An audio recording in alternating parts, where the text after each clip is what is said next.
Audio Bible, Exodus, chapter 1. These are the names of the sons of Israel who went to Egypt with Jacob, each with his family: Reuben, Simeon, Levi, and Judah; Issachar, Zebulun, and Benjamin; Dan and Naphtali; Gad, and Asher.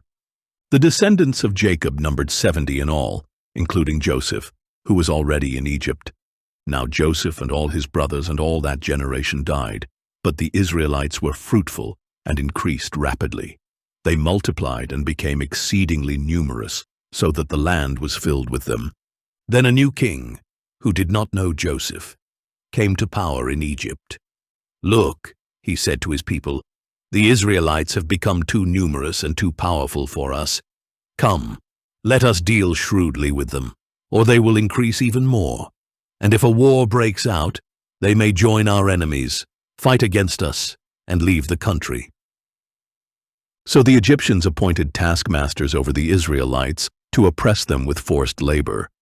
As a result, they built Pithom and Ramesses as store cities for Pharaoh. But the more they were oppressed, the more they multiplied and flourished.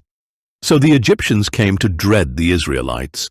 They worked the Israelites ruthlessly and made their lives bitter with hard labor in brick and mortar, and with all kinds of work in the fields. Every service they imposed was harsh. Then the king of Egypt said to the Hebrew midwives, whose names were Shiphrah and Puah, "When you help the Hebrew women give birth, observe them on the birth stools. If the child is a son, kill him. But if it is a daughter, let her live." The midwives, however, feared God and did not do as the king of Egypt had instructed. They let the boys live.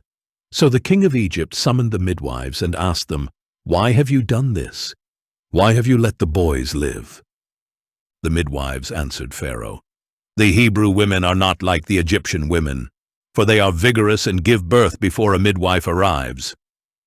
So God was good to the midwives, and the people multiplied and became even more numerous. And because the midwives feared God, he gave them families of their own.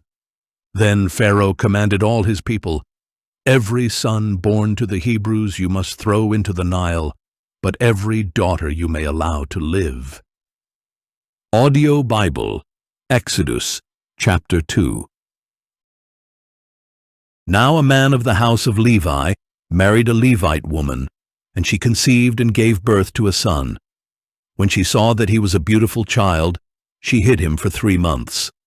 But when she could no longer hide him, she got him a papyrus basket and coated it with tar and pitch. Then she placed the child in the basket and set it among the reeds along the bank of the Nile, and his sister stood at a distance to see what would happen to him. Soon the daughter of Pharaoh went down to bathe in the Nile, and her attendants were walking along the riverbank. And when she saw the basket among the reeds, she sent her maidservant to retrieve it. When she opened it, she saw the child, and behold, the little boy was crying. So she had compassion on him and said, "This is one of the Hebrew children." Then his sister said to Pharaoh's daughter, "Shall I go and call one of the Hebrew women to nurse the child for you?" "Go ahead," Pharaoh's daughter told her. And the girl went and called the boy's mother. Pharaoh's daughter said to her, "Take this child and nurse him for me, and I will pay your wages." So the woman took the boy and nursed him. When the child had grown older, she brought him to Pharaoh's daughter, and he became her son. She named him Moses and explained, "I drew him out of the water." One day after Moses had grown up, he went out to his own people and observed their hard labor. He saw an Egyptian beating a Hebrew, one of his own people. After looking this way and that and seeing no one, he struck down the Egyptian and hid his body in the sand. The next day, Moses went out and saw 2 Hebrews fighting. He asked the one in the wrong, "Why are you attacking your companion?" But the man replied, "Who made you ruler and judge over us? Are you planning to kill me as you killed the Egyptian?"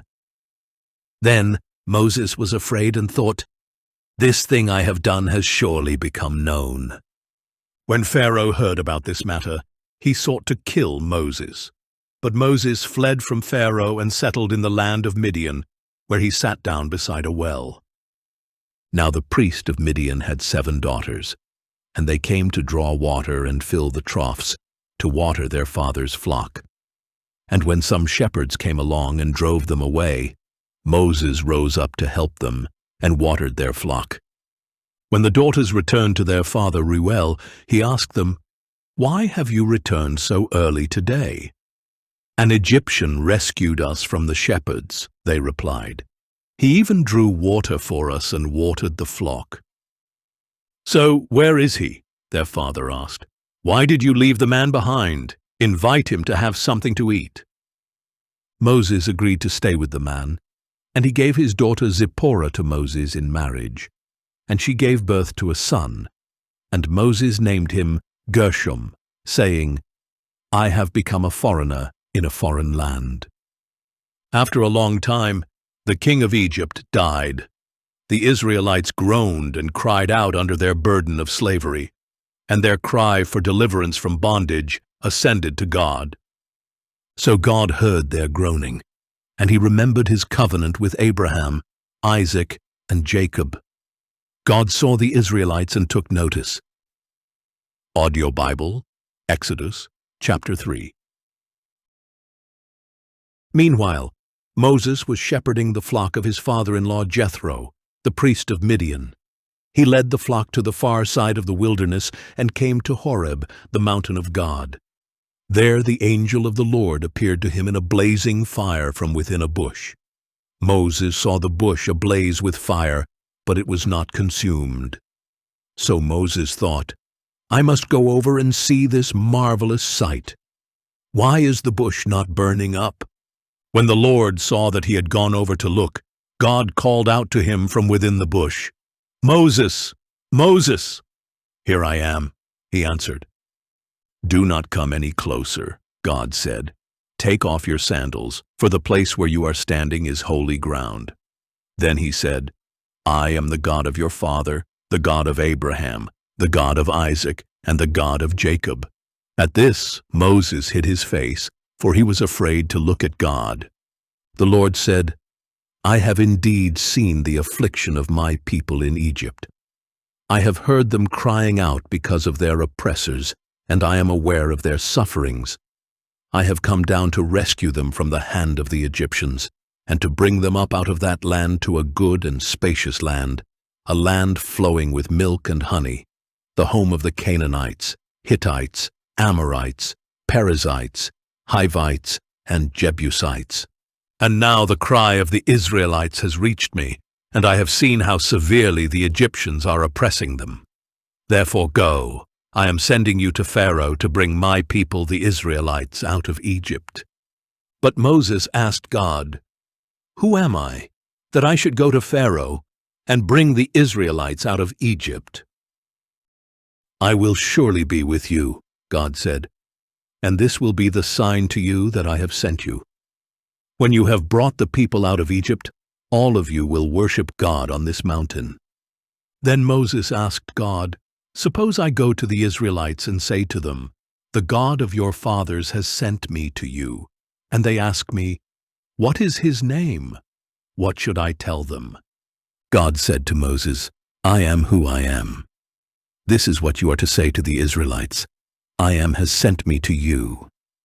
God also told Moses, "Say to the Israelites, 'The Lord, the God of your fathers, the God of Abraham, the God of Isaac, and the God of Jacob, has sent me to you. This is my name forever, and this is how I am to be remembered in every generation.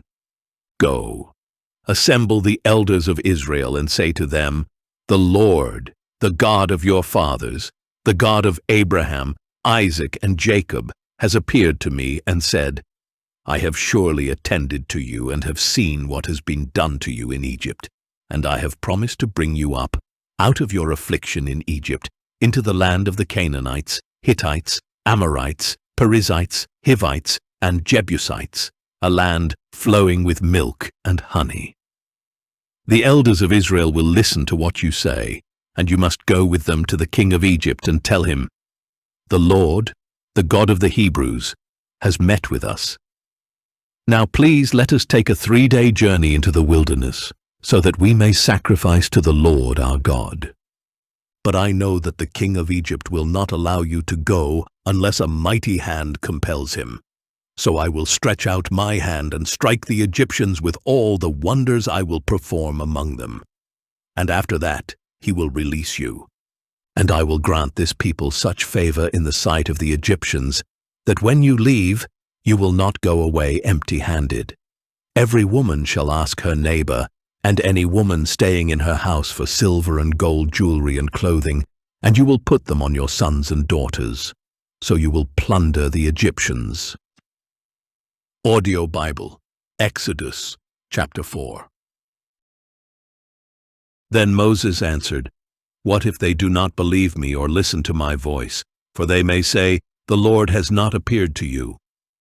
And the Lord asked him, "What is that in your hand?" "A staff," he replied. "Throw it on the ground," said the Lord. So Moses threw it on the ground, and it became a snake, and he ran from it. "Stretch out your hand and grab it by the tail," the Lord said to Moses, who reached out his hand and caught the snake, and it turned back into a staff in his hand. "This is so that they may believe that the Lord, the God of their fathers, the God of Abraham, the God of Isaac, and the God of Jacob, has appeared to you." Furthermore, the Lord said to Moses, "Put your hand inside your cloak." So he put his hand inside his cloak, and when he took it out, his hand was leprous, white as snow. "Put your hand back inside your cloak," said the Lord. So Moses put his hand back inside his cloak, and when he took it out, it was restored, like the rest of his skin. And the Lord said, "If they refuse to believe you or heed the witness of the first sign, they may believe that of the second. But if they do not believe even these 2 signs, or listen to your voice, take some water from the Nile and pour it on the dry ground. Then the water you take from the Nile will become blood on the ground." "Please, Lord," Moses replied, "I have never been eloquent, neither in the past nor since you have spoken to your servant, for I am slow of speech and tongue." And the Lord said to him, "Who gave man his mouth? Or who makes the mute or the deaf, the sighted or the blind? Is it not I, the Lord? Now go. I will help you as you speak, and I will teach you what to say." But Moses replied, "Please, Lord, send someone else." Then the anger of the Lord burned against Moses, and he said, "Is not Aaron the Levite your brother? I know that he can speak well, and he is now on his way to meet you. When he sees you, he will be glad in his heart. You are to speak to him and put the words in his mouth. I will help both of you to speak, and I will teach you what to do. He will speak to the people for you. He will be your spokesman, and it will be as if you were God to him. But take this staff in your hand, so you can perform signs with it." Then Moses went back to his father-in-law Jethro and said to him, "Please let me return to my brothers in Egypt to see if they are still alive." "Go in peace," Jethro replied. Now the Lord had said to Moses in Midian, "Go back to Egypt, for all the men who sought to kill you are dead." So Moses took his wife and sons, put them on a donkey, and headed back to Egypt. And he took the staff of God in his hand. The Lord instructed Moses, "When you go back to Egypt, see that you perform before Pharaoh all the wonders that I have put within your power. But I will harden his heart, so that he will not let the people go. Then tell Pharaoh that this is what the Lord says: Israel is my firstborn son, and I told you to let my son go, so that he may worship me.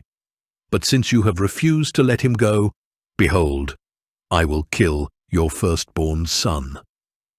Now at a lodging place along the way, the Lord met Moses and was about to kill him. But Zipporah took a flint knife, cut off her son's foreskin, and touched it to Moses' feet. "Surely you are a bridegroom of blood to me," she said. So the Lord let him alone. When she said, "bridegroom of blood," she was referring to the circumcision. Meanwhile, the Lord had said to Aaron, "Go and meet Moses in the wilderness." So he went and met Moses at the mountain of God and kissed him. And Moses told Aaron everything the Lord had sent him to say, and all the signs he had commanded him to perform. Then Moses and Aaron went and assembled all the elders of the Israelites, and Aaron relayed everything the Lord had said to Moses. And Moses performed the signs before the people, and they believed. And when they heard that the Lord had attended to the Israelites and had seen their affliction, they bowed down and worshipped. Audio Bible, Exodus, chapter 5. After that, Moses and Aaron went to Pharaoh and said, "This is what the Lord, the God of Israel, says, 'Let my people go, so that they may hold a feast to me in the wilderness.'" But Pharaoh replied, "Who is the Lord that I should obey his voice and let Israel go? I do not know the Lord, and I will not let Israel go." "The God of the Hebrews has met with us," they answered. "Please let us go on a 3-day journey into the wilderness to sacrifice to the Lord our God, or he may strike us with plagues or with the sword." But the king of Egypt said to them, "Moses and Aaron, why do you draw the people away from their work? Get back to your labor." Pharaoh also said, "Look, the people of the land are now numerous, and you would be stopping them from their labor." That same day, Pharaoh commanded the taskmasters of the people and their foremen, "You shall no longer supply the people with straw for making bricks. They must go and gather their own straw. But require of them the same quota of bricks as before. Do not reduce it, for they are lazy. That is why they are crying out, 'Let us go and sacrifice to our God.' Make the work harder on the men, so they will be occupied, and pay no attention to these lies." So the taskmasters and foremen of the people went out and said to them, "This is what Pharaoh says, 'I am no longer giving you straw. Go and get your own straw wherever you can find it, but your workload will in no way be reduced.'" So the people scattered all over the land of Egypt to gather stubble for straw. The taskmasters kept pressing them, saying, "Fulfill your quota each day, just as you did when straw was provided." Then the Israelite foremen, whom Pharaoh's taskmasters had set over the people, were beaten and asked, "Why have you not fulfilled your quota of bricks yesterday or today, as you did before?" So the Israelite foreman went and appealed to Pharaoh, "Why are you treating your servants this way? No straw has been given to your servants, yet we are told, 'Make bricks.' Look, your servants are being beaten, but the fault is with your own people." "You are slackers," Pharaoh replied. "Slackers. That is why you keep saying, 'Let us go and sacrifice to the Lord.' Now get to work. You will be given no straw, yet you must deliver the full quota of bricks." The Israelite foremen realized they were in trouble when they were told, "You must not reduce your daily quota of bricks." When they left Pharaoh, they confronted Moses and Aaron, who stood waiting to meet them. "May the Lord look upon you and judge you," the foreman said, "for you have made us a stench before Pharaoh and his officials. You have placed in their hand a sword to kill us." So Moses returned to the Lord and asked, "Lord, why have you brought trouble upon this people? Is this why you sent me? Ever since I went to Pharaoh to speak in your name, he has brought trouble on this people, and you have not delivered your people in any way." Audio Bible, Exodus, chapter 6. But the Lord said to Moses, "Now you will see what I will do to Pharaoh, for because of my mighty hand he will let the people go, because of my strong hand he will drive them out of his land." God also told Moses, "I am the Lord. I appeared to Abraham, to Isaac, and to Jacob as God Almighty, But by my name, the Lord, I did not make myself known to them. I also established my covenant with them to give them the land of Canaan, the land where they lived as foreigners. Furthermore, I have heard the groaning of the Israelites, whom the Egyptians are enslaving, and I have remembered my covenant. Therefore tell the Israelites, I am the Lord, and I will bring you out from under the yoke of the Egyptians and deliver you from their bondage. I will redeem you with an outstretched arm and with mighty acts of judgment. I will take you as my own people, and I will be your God. Then you will know that I am the Lord your God, who brought you out from under the yoke of the Egyptians. And I will bring you into the land that I swore to give to Abraham, Isaac, and Jacob. I will give it to you as a possession. I am the Lord. Moses relayed this message to the Israelites, but on account of their broken spirit and cruel bondage, they did not listen to him. So the Lord said to Moses, Go and tell Pharaoh, king of Egypt, to let the Israelites go out of his land. But in the Lord's presence, Moses replied, If the Israelites will not listen to me, then why would Pharaoh listen to me, since I am unskilled in speech? Then the Lord spoke to Moses and Aaron, and gave them a charge concerning both the Israelites and Pharaoh, king of Egypt, to bring the Israelites out of the land of Egypt. These were the heads of their fathers' houses. The sons of Reuben, the firstborn of Israel, were Hanok and Palu, Hezron and Carmi. These were the clans of Reuben. The sons of Simeon were Jemuel, Jamin, Ohad, Jachin, Zohar, and Shaul, the son of a Canaanite woman. These were the clans of Simeon. These were the names of the sons of Levi according to their records: Gershon, Kohath, and Merari. Levi lived 137 years. The sons of Gershon were Libni and Shimei by their clans. The sons of Kohath were Amram, Izhar, Hebron, and Uziel. Kohath lived 133 years. The sons of Merari were Mali and Mushi. These were the clans of the Levites according to their records, and Amram married his father's sister Jochebed, and she bore him Aaron and Moses. Amram lived 137 years. The sons of Izhar were Korah, Nepheg, and Zikri. The sons of Uziel were Mishael, Elzaphan, and Sithri. And Aaron married Elisheba, the daughter of Aminadab, and sister of Nahshon, and she bore him Nadab and Abihu, Eleazar, and Ithamar.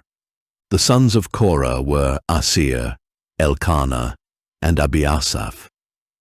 These were the clans of the Korahites. Aaron's son Eleazar married one of the daughters of Putiel, and she bore him Phinehas. These were the heads of the Levite families by their clans. It was this Aaron and Moses to whom the Lord said, Bring the Israelites out of the land of Egypt by their divisions. Moses and Aaron were the ones who spoke to Pharaoh, king of Egypt, in order to bring the Israelites out of Egypt. Now on the day that the Lord spoke to Moses in Egypt, he said to him, I am the Lord. Tell Pharaoh, king of Egypt, everything I say to you. But in the Lord's presence, Moses replied, Since I am unskilled in speech, why would Pharaoh listen to me? Our Audio Bible, Exodus, chapter 7. The Lord answered Moses, See, I have made you like God to Pharaoh, and your brother Aaron will be your prophet. You are to speak all that I command you, and your brother Aaron is to tell Pharaoh to let the Israelites go out of his land. But I will harden Pharaoh's heart, and though I will multiply my signs and wonders in the land of Egypt, Pharaoh will not listen to you. Then I will lay my hand on Egypt, and by mighty acts of judgment I will bring the divisions of my people the Israelites out of the land of Egypt. And the Egyptians will know that I am the Lord, when I stretch out my hand against Egypt and bring the Israelites out from among them. So Moses and Aaron did just as the Lord had commanded them. Moses was 80 years old, and Aaron was 83 when they spoke to Pharaoh. The Lord said to Moses and Aaron, "When Pharaoh tells you, 'Perform a miracle,' you are to say to Aaron, 'Take your staff and throw it down before Pharaoh, and it will become a serpent.'" So Moses and Aaron went to Pharaoh and did just as the Lord had commanded. Aaron threw his staff down before Pharaoh and his officials, and it became a serpent.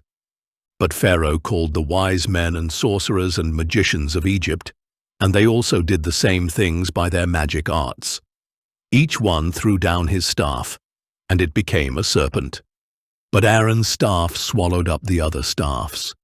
Still Pharaoh's heart was hardened, and he would not listen to them, just as the Lord had said. Then the Lord said to Moses, "Pharaoh's heart is unyielding. He refuses to let the people go. Go to Pharaoh in the morning, as you see him walking out to the water. Wait on the bank of the Nile to meet him, and take in your hand the staff that was changed into a snake. Then say to him, 'The Lord, the God of the Hebrews, has sent me to tell you, let my people go, so that they may worship me in the wilderness. But until now you have not listened. This is what the Lord says. By this you will know that I am the Lord. Behold, with the staff in my hand I will strike the water of the Nile, and it will turn to blood. The fish in the Nile will die, the river will stink, and the Egyptians will be unable to drink its water." And the Lord said to Moses, "Tell Aaron, take your staff, and stretch out your hand over the waters of Egypt, over their rivers and canals and ponds and all the reservoirs, that they may become blood. There will be blood throughout the land of Egypt, even in the vessels of wood and stone." Moses and Aaron did just as the Lord had commanded. In the presence of Pharaoh and his officials, Aaron raised the staff and struck the water of the Nile, and all the water was turned to blood. The fish in the Nile died, and the river smelled so bad that the Egyptians could not drink its water, and there was blood throughout the land of Egypt. But the magicians of Egypt did the same things by their magic arts. So Pharaoh's heart was hardened, and he would not listen to Moses and Aaron, just as the Lord had said.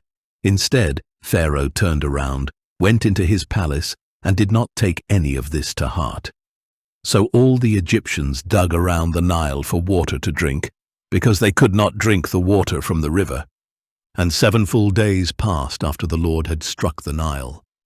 Audio Bible, Exodus, chapter 8. Then the Lord said to Moses, "Go to Pharaoh and tell him that this is what the Lord says. Let my people go so that they may worship me. But if you refuse to let them go, I will plague your whole country with frogs. The Nile will teem with frogs, and they will come into your palace and up to your bedroom and onto your bed, into the houses of your officials and your people, and into your ovens and kneading bowls. The frogs will come up on you and your people and all your officials." And the Lord said to Moses, "Tell Aaron, stretch out your hand with your staff over the rivers and canals and ponds, and cause the frogs to come up onto the land of Egypt." So Aaron stretched out his hand over the waters of Egypt, and the frogs came up and covered the land of Egypt.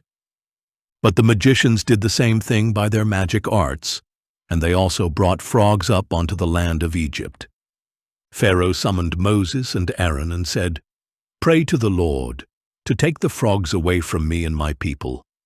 Then I will let your people go, that they may sacrifice to the Lord." Moses said to Pharaoh, "You may have the honor over me. When shall I pray for you and your officials and your people that the frogs, except for those in the Nile, may be taken away from you and your houses?" "Tomorrow," Pharaoh answered. "May it be as you say," Moses replied, "so that you may know that there is no one like the Lord our God. The frogs will depart from you and your houses and your officials and your people. They will remain only in the Nile." After Moses and Aaron had left Pharaoh, Moses cried out to the Lord for help with the frogs that he had brought against Pharaoh. And the Lord did as Moses requested, and the frogs in the houses, the courtyards, and the fields died. They were piled into countless heaps, and there was a terrible stench in the land. When Pharaoh saw that there was relief, however, he hardened his heart and would not listen to Moses and Aaron, just as the Lord had said. Then the Lord said to Moses, "Tell Aaron, stretch out your staff and strike the dust of the earth, that it may turn into swarms of gnats throughout the land of Egypt." This they did, and when Aaron stretched out his hand with his staff and struck the dust of the earth, gnats came upon man and beast. All the dust of the earth turned into gnats throughout the land of Egypt.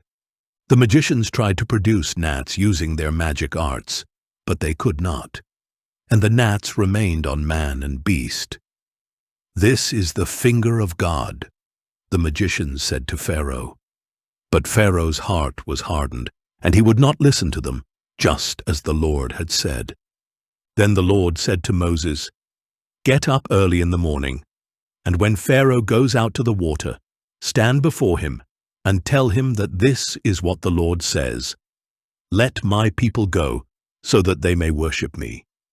But if you will not let my people go, I will send swarms of flies upon you and your officials, and your people and your houses.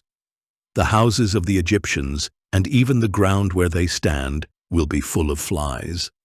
But on that day, I will give special treatment to the land of Goshen, where my people live. No swarms of flies will be found there. In this way, you will know that I, the Lord, am in the land. I will make a distinction between my people and your people. This sign will take place tomorrow." And the Lord did so. Thick swarms of flies poured into Pharaoh's palace and into the houses of his officials. Throughout Egypt, the land was ruined by swarms of flies. Then Pharaoh summoned Moses and Aaron and said, "Go, sacrifice to your God within this land." But Moses replied, "It would not be right to do that, because the sacrifices we offer to the Lord our God would be detestable to the Egyptians. If we offer sacrifices that are detestable before the Egyptians, will they not stone us? We must make a 3-day journey into the wilderness and sacrifice to the Lord our God, as he commands us." Pharaoh answered, "I will let you go and sacrifice to the Lord your God in the wilderness, but you must not go very far. Now pray for me." "As soon as I leave you," Moses said, "I will pray to the Lord, so that tomorrow the swarms of flies will depart from Pharaoh and his officials and his people. But Pharaoh must not act deceitfully again by refusing to let the people go and sacrifice to the Lord." Then Moses left Pharaoh and prayed to the Lord, and the Lord did as Moses requested. He removed the swarms of flies from Pharaoh and his officials and his people. Not one fly remained. But Pharaoh hardened his heart this time as well, and he would not let the people go. Audio Bible, Exodus chapter 9. Then the Lord said to Moses, "Go to Pharaoh and tell him that this is what the Lord, the God of the Hebrews, says. Let my people go, so that they may worship me. But if you continue to restrain them and refuse to let them go, then the hand of the Lord will bring a severe plague on your livestock in the field, on your horses, donkeys, camels, herds, and flocks. But the Lord will make a distinction between the livestock of Israel and the livestock of Egypt, so that no animal belonging to the Israelites will die." The Lord set a time, saying, "Tomorrow the Lord will do this in the land." And the next day the Lord did just that. All the livestock of the Egyptians died, but not one animal belonging to the Israelites died. Pharaoh sent officials and found that none of the livestock of the Israelites had died. But Pharaoh's heart was hardened, and he would not let the people go. Then the Lord said to Moses and Aaron, Take handfuls of soot from the furnace. In the sight of Pharaoh, Moses is to toss it into the air. It will become fine dust over all the land of Egypt, and festering boils will break out on man and beast throughout the land. So they took soot from the furnace and stood before Pharaoh. Moses tossed it into the air, and festering boils broke out on man and beast. The magicians could not stand before Moses, because the boils had broken out on them and on all the Egyptians. But the Lord hardened Pharaoh's heart, and he would not listen to them, just as the Lord had said to Moses. Then the Lord said to Moses, "Get up early in the morning, stand before Pharaoh, and tell him that this is what the Lord, the God of the Hebrews, says. Let my people go, so that they may worship me. Otherwise, I will send all my plagues against you and your officials and your people, so you may know that there is no one like me in all the earth. For by this time I could have stretched out my hand and struck you and your people with a plague to wipe you off the earth. But I have raised you up for this very purpose, that I might display my power to you, and that my name might be proclaimed in all the earth. Still, you lord it over my people, and do not allow them to go. Behold, at this time tomorrow, I will rain down the worst hail that has ever fallen on Egypt, from the day it was founded until now. So give orders now to shelter your livestock and everything you have in the field. Every man or beast that remains in the field and is not brought inside will die when the hail comes down upon them." Those among Pharaoh's officials who feared the word of the Lord hurried to bring their servants and livestock to shelter. But those who disregarded the word of the Lord left their servants and livestock in the field. Then the Lord said to Moses, "Stretch out your hand toward heaven, so that hail may fall on all the land of Egypt, on man and beast, and every plant of the field throughout the land of Egypt." So Moses stretched out his staff toward heaven, and the Lord sent thunder and hail, and lightning struck the earth. So the Lord rained down hail upon the land of Egypt. The hail fell, and the lightning continued flashing through it. The hail was so severe that nothing like it had ever been seen in all the land of Egypt from the time it became a nation. Throughout the land of Egypt, the hail struck down everything in the field, both man and beast. It beat down every plant of the field and stripped every tree. The only place where it did not hail was in the land of Goshen, where the Israelites lived. Then Pharaoh summoned Moses and Aaron. "This time I have sinned," he said. "The Lord is righteous, and I and my people are wicked.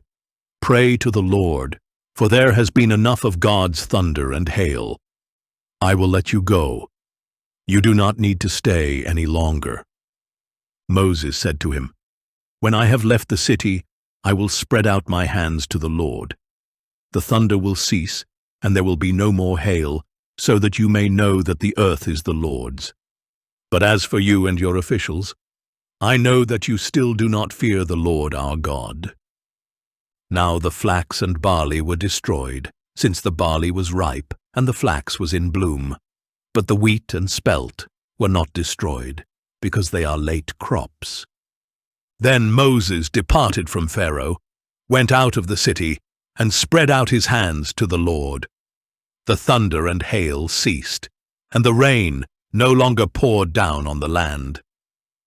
When Pharaoh saw that the rain and hail and thunder had ceased, he sinned again and hardened his heart, he and his officials.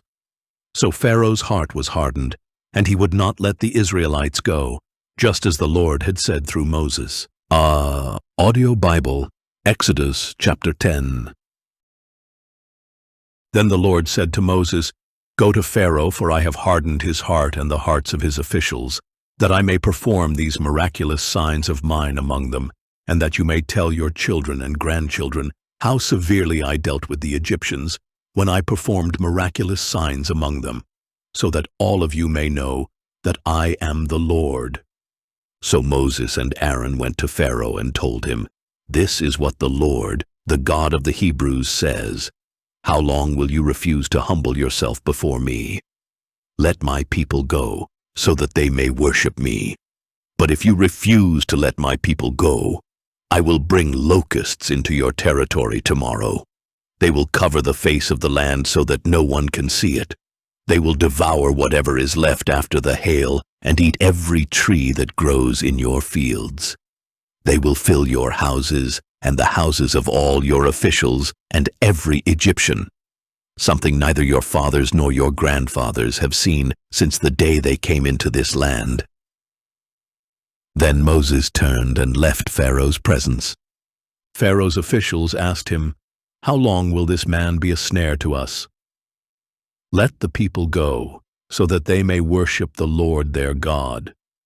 Do you not yet realize that Egypt lies in ruins?" So Moses and Aaron were brought back to Pharaoh. "Go, worship the Lord your God," he said. "But who exactly will be going?" "We will go with our young and old," Moses replied. "We will go with our sons and daughters, and with our flocks and herds, for we must hold a feast to the Lord." Then Pharaoh told them, "May the Lord be with you if I ever let you go with your little ones. Clearly you are bent on evil. No, only the men may go and worship the Lord, since that is what you have been requesting." And Moses and Aaron were driven from Pharaoh's presence. Then the Lord said to Moses, "Stretch out your hand over the land of Egypt, so that the locusts may swarm over it and devour every plant in the land, everything that the hail has left behind." So Moses stretched out his staff over the land of Egypt, and throughout that day and night the Lord sent an east wind across the land. By morning, the east wind had brought the locusts. The locusts swarmed across the land and settled over the entire territory of Egypt. Never before had there been so many locusts, and never again will there be. They covered the face of all the land until it was black, and they consumed all the plants on the ground and all the fruit on the trees that the hail had left behind. Nothing green was left on any tree or plant in all the land of Egypt. Pharaoh quickly summoned Moses and Aaron and said, "I have sinned against the Lord your God and against you. Now please forgive my sin once more and appeal to the Lord your God, that he may remove this death from me." So Moses left Pharaoh's presence and appealed to the Lord. And the Lord changed the wind to a very strong west wind that carried off the locusts and blew them into the Red Sea. Not a single locust remained anywhere in Egypt. But the Lord hardened Pharaoh's heart, and he would not let the Israelites go. Then the Lord said to Moses, "Stretch out your hand toward heaven, so that darkness may spread over the land of Egypt, a palpable darkness." So Moses stretched out his hand toward heaven, and total darkness covered all the land of Egypt for 3 days. No one could see anyone else, and for 3 days no one left his place. Yet all the Israelites had light in their dwellings. Then Pharaoh summoned Moses and said, "Go, worship the Lord. Even your little ones may go with you. Only your flocks and herds must stay behind." But Moses replied, "You must also provide us with sacrifices and burnt offerings to present to the Lord our God. Even our livestock must go with us. Not a hoof will be left behind, for we will need some of them to worship the Lord our God, and we will not know how we are to worship the Lord until we arrive." But the Lord hardened Pharaoh's heart, and he was unwilling to let them go. "Depart from me," Pharaoh said to Moses. "Make sure you never see my face again, for on the day you see my face, you will die." "As you say," Moses replied. "I will never see your face again." Audio Bible Exodus chapter 11. Then the Lord said to Moses, "I will bring upon Pharaoh and Egypt one more plague.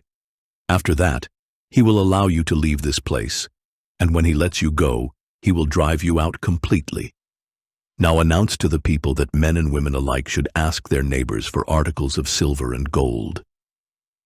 And the Lord gave the people favor in the sight of the Egyptians. Moreover, Moses himself was highly regarded in Egypt by Pharaoh's officials and by the people. So Moses declared, "This is what the Lord says. About midnight I will go throughout Egypt, and every firstborn son in the land of Egypt will die, from the firstborn of Pharaoh who sits on his throne, to the firstborn of the servant girl behind the handmill, as well as the firstborn of all the cattle. Then a great cry will go out over all the land of Egypt. Such an outcry has never been heard before, and will never be heard again. But among all the Israelites, not even a dog will snarl at man or beast. Then you will know that the Lord makes a distinction between Egypt and Israel, and all these officials of yours will come and bow before me, saying, 'Go, you and all the people who follow you.' After that, I will depart." And hot with anger, Moses left Pharaoh's presence. The Lord said to Moses, "Pharaoh will not listen to you, so that my wonders may be multiplied in the land of Egypt." Moses and Aaron did all these wonders before Pharaoh, but the Lord hardened Pharaoh's heart, so that he would not let the Israelites go out of his land. Audio Bible, Exodus chapter 12. Now the Lord said to Moses and Aaron in the land of Egypt, "This month is the beginning of months for you. It shall be the first month of your year. Tell the whole congregation of Israel that on the 10th day of this month, each man must select a lamb for his family, one per household. If the household is too small for a whole lamb, they are to share with the nearest neighbor based on the number of people, and apportion the lamb accordingly. Your lamb must be an unblemished year-old male, and you may take it from the sheep or the goats. You must keep it until the 14th day of the month, when the whole assembly of the congregation of Israel will slaughter the animals at twilight. They are to take some of the blood and put it on the sides and tops of the door frames of the houses where they eat the lambs. They are to eat the meat that night, roasted over the fire, along with unleavened bread and bitter herbs. Do not eat any of the meat raw or cooked in boiling water, but only roasted over the fire, its head and legs and inner parts. Do not leave any of it until morning. Before the morning you must burn up any part that is left over. This is how you are to eat it. You must be fully dressed for travel, with your sandals on your feet and your staff in your hand. You are to eat in haste. It is the Lord's Passover. On that night I will pass through the land of Egypt and strike down every firstborn male, both man and beast, and I will execute judgment against all the gods of Egypt. I am the Lord. The blood on the houses where you are staying will be a sign. When I see the blood, I will pass over you. No plague will fall on you to destroy you when I strike the land of Egypt. And this day will be a memorial for you, and you are to celebrate it as a feast to the Lord, as a permanent statute for the generations to come. For 7 days you must eat unleavened bread. On the first day you are to remove the leaven from your houses. Whoever eats anything leavened from the first day through the 7th must be cut off from Israel. On the first day you are to hold a sacred assembly, and another on the 7th day. You must not do any work on those days, except to prepare the meals. That is all you may do. So you are to keep the feast of unleavened bread, for on this very day I brought your divisions out of the land of Egypt. You must keep this day as a permanent statute for the generations to come. In the first month you are to eat unleavened bread, from the evening of the 14th day until the evening of the 21st day. For 7 days there must be no leaven found in your houses. If anyone eats something leavened, that person, whether a foreigner or native of the land, must be cut off from the congregation of Israel. You are not to eat anything leavened. Eat unleavened bread in all your homes.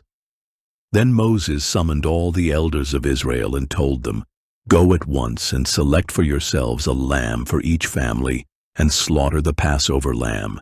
Take a cluster of hyssop, dip it into the blood in the basin, and brush the blood on the top and sides of the doorframe. None of you shall go out the door of his house until morning. When the Lord passes through to strike down the Egyptians, he will see the blood on the top and sides of the door frame, and will pass over that doorway. So he will not allow the destroyer to enter your houses and strike you down. And you are to keep this command as a permanent statute for you and your descendants. When you enter the land that the Lord will give you as he promised, you are to keep this service. When your children ask you, "What does this service mean to you?" you are to reply, "It is the Passover sacrifice to the Lord, who passed over the houses of the Israelites in Egypt, when he struck down the Egyptians and spared our homes." Then the people bowed down and worshipped, and the Israelites went and did just what the Lord had commanded Moses and Aaron. Now at midnight the Lord struck down every firstborn male in the land of Egypt, from the firstborn of Pharaoh, who sat on his throne, to the firstborn of the prisoner in the dungeon, as well as all the firstborn among the livestock. During the night Pharaoh got up, he and all his officials and all the Egyptians, and there was loud wailing in Egypt, for there was no house without someone dead. Then Pharaoh summoned Moses and Aaron by night and said, "Get up, leave my people, both you and the Israelites. Go, worship the Lord as you have requested. Take your flocks and herds as well, just as you have said, and depart, and bless me also." And in order to send them out of the land quickly, the Egyptians urged the people on. "For otherwise," they said, "we are all going to die."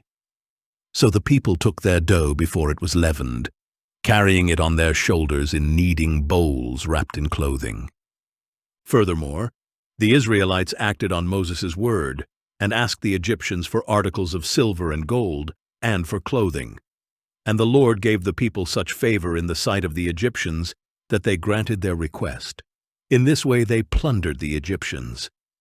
The Israelites journeyed from Ramesses to Succoth with about 600,000 men on foot, besides women and children. And a mixed multitude also went up with them, along with great droves of livestock, both flocks and herds. Since their dough had no leaven, the people baked what they had brought out of Egypt into unleavened loaves. For when they had been driven out of Egypt, they could not delay and had not prepared any provisions for themselves.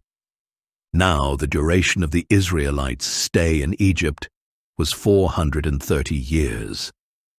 At the end of the 430 years, to the very day, all the Lord's divisions went out of the land of Egypt. Because the Lord kept a vigil that night to bring them out of the land of Egypt, this same night is to be a vigil to the Lord, to be observed by all the Israelites for the generations to come.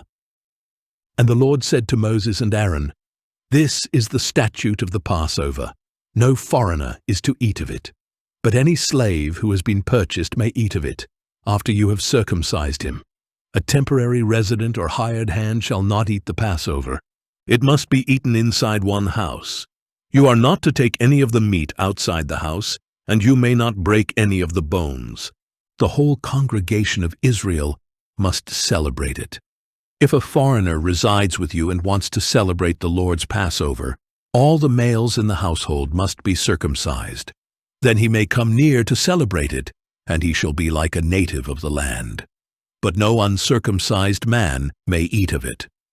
The same law shall apply to both the native and the foreigner who resides among you."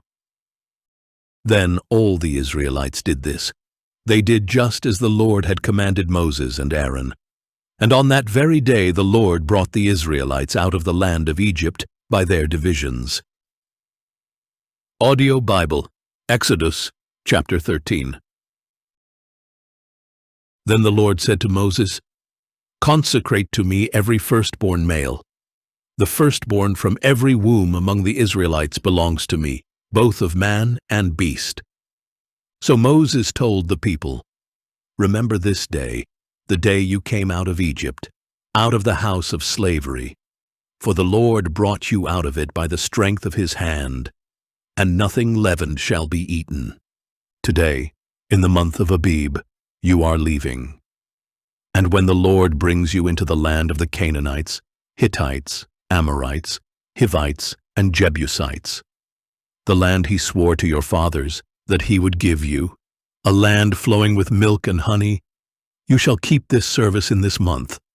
For 7 days you are to eat unleavened bread, and on the 7th day there shall be a feast to the Lord. Unleavened bread shall be eaten during those 7 days. Nothing leavened may be found among you, nor shall leaven be found anywhere within your borders.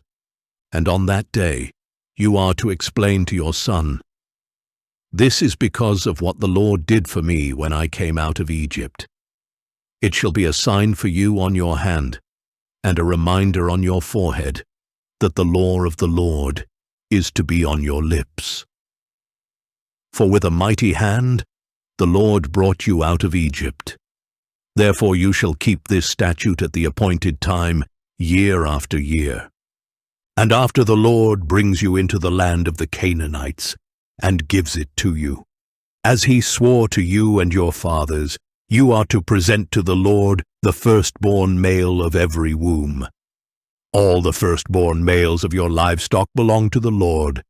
You must redeem every firstborn donkey with a lamb, and if you do not redeem it, you are to break its neck, and every firstborn of your sons you must redeem. In the future, when your son asks you, 'What does this mean?' you are to tell him, 'With a mighty hand the Lord brought us out of Egypt, out of the house of slavery. And when Pharaoh stubbornly refused to let us go, the Lord killed every firstborn in the land of Egypt, both of man and beast. This is why I sacrifice to the Lord the firstborn male of every womb, but I redeem all the firstborn of my sons. So it shall serve as a sign on your hand, and a symbol on your forehead, for with a mighty hand the Lord brought us out of Egypt.' When Pharaoh let the people go, God did not lead them along the road through the land of the Philistines, though it was shorter. For God said, 'If the people face war, they might change their minds and return to Egypt.' So God led the people around by the way of the wilderness toward the Red Sea, and the Israelites left the land of Egypt arrayed for battle. Moses took the bones of Joseph with him, because Joseph had made the sons of Israel swear a solemn oath when he said, 'God will surely attend to you, and then you must carry my bones with you from this place.' They set out from Succoth and camped at Etham on the edge of the wilderness.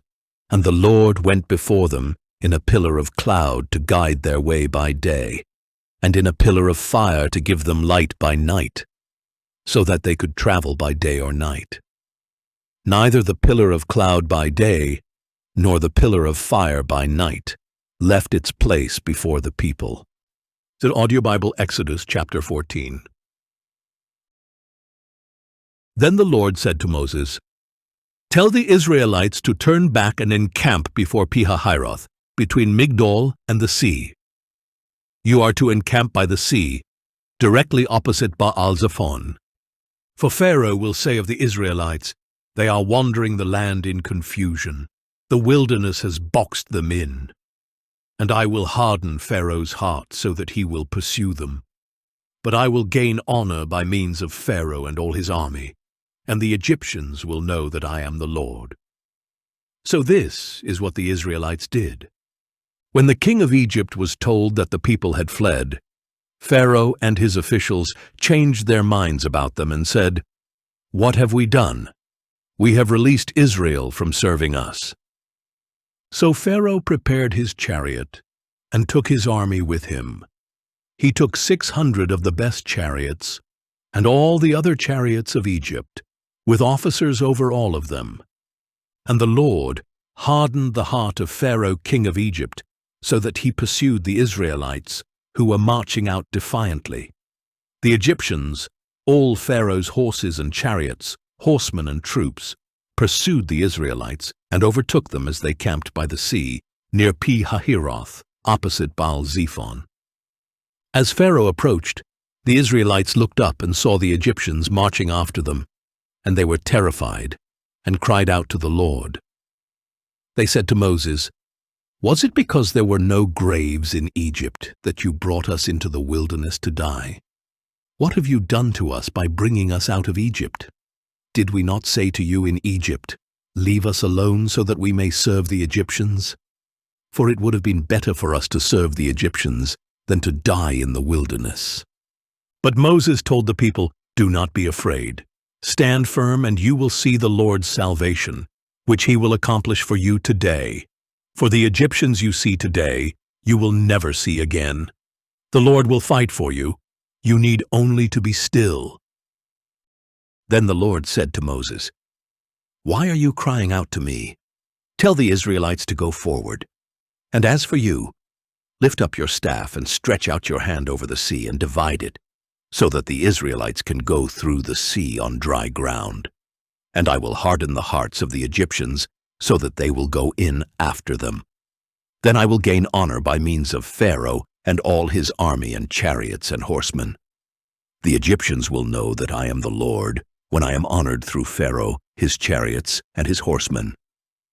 And the angel of God, who had gone before the camp of Israel, withdrew and went behind them.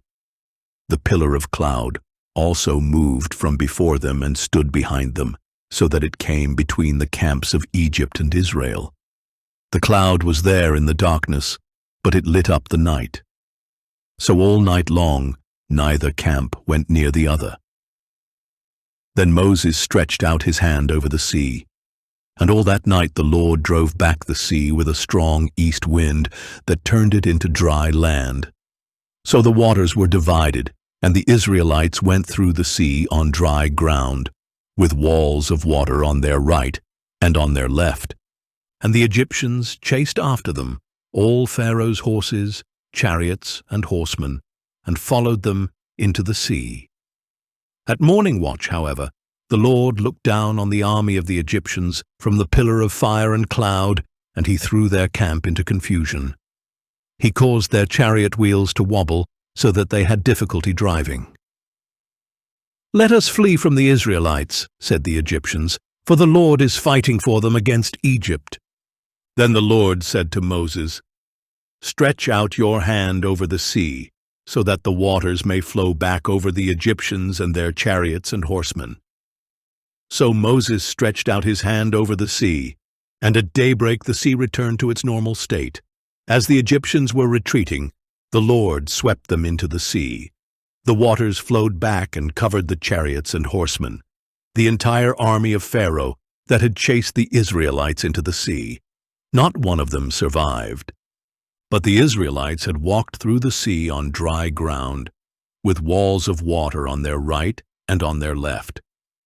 That day the Lord saved Israel from the hand of the Egyptians, and Israel saw the Egyptians dead on the shore. When Israel saw the great power that the Lord had exercised over the Egyptians, the people feared the Lord and believed in him and in his servant Moses. Audio Bible, Exodus, chapter 15. Then Moses and the Israelites sang this song to the Lord. "I will sing to the Lord, for he is highly exalted. The horse and rider he has thrown into the sea. The Lord is my strength and my song, and he has become my salvation. He is my God, and I will praise him, my father's God, and I will exalt him. The Lord is a warrior. The Lord is his name. Pharaoh's chariots and army he has cast into the sea. The finest of his officers are drowned in the Red Sea. The depths have covered them. They sank there like a stone. Your right hand, O Lord, is majestic in power. Your right hand, O Lord, has shattered the enemy. You overthrew your adversaries by your great majesty. You unleashed your burning wrath. It consumed them like stubble. At the blast of your nostrils the waters piled up. Like a wall, the currents stood firm.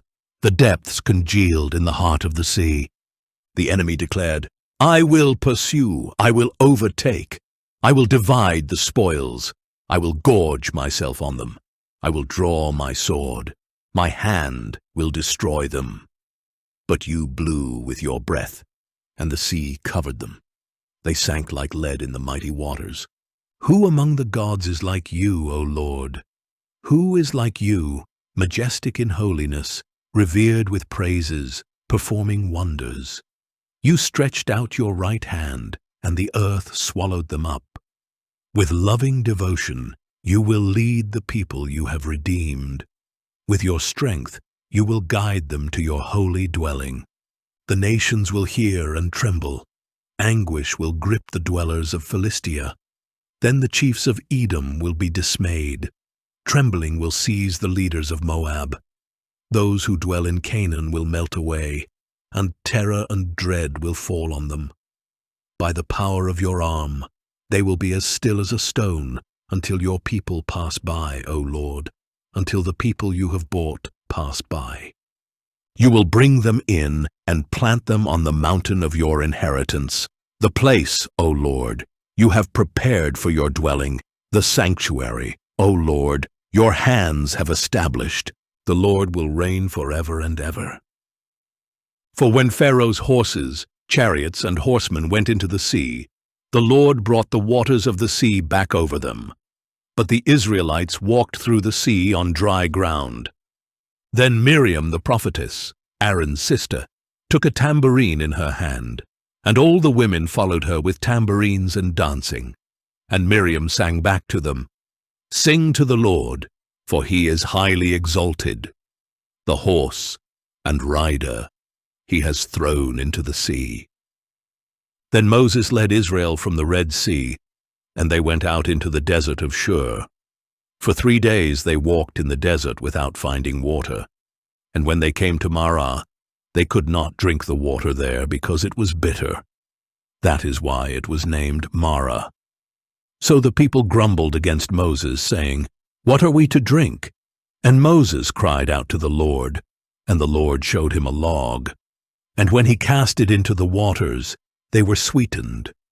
There the Lord made for them a statute and an ordinance, and there he tested them, saying, "If you will listen carefully to the voice of the Lord your God, and do what is right in his eyes, and pay attention to his commands, and keep all his statutes, then I will not bring on you any of the diseases I inflicted on the Egyptians.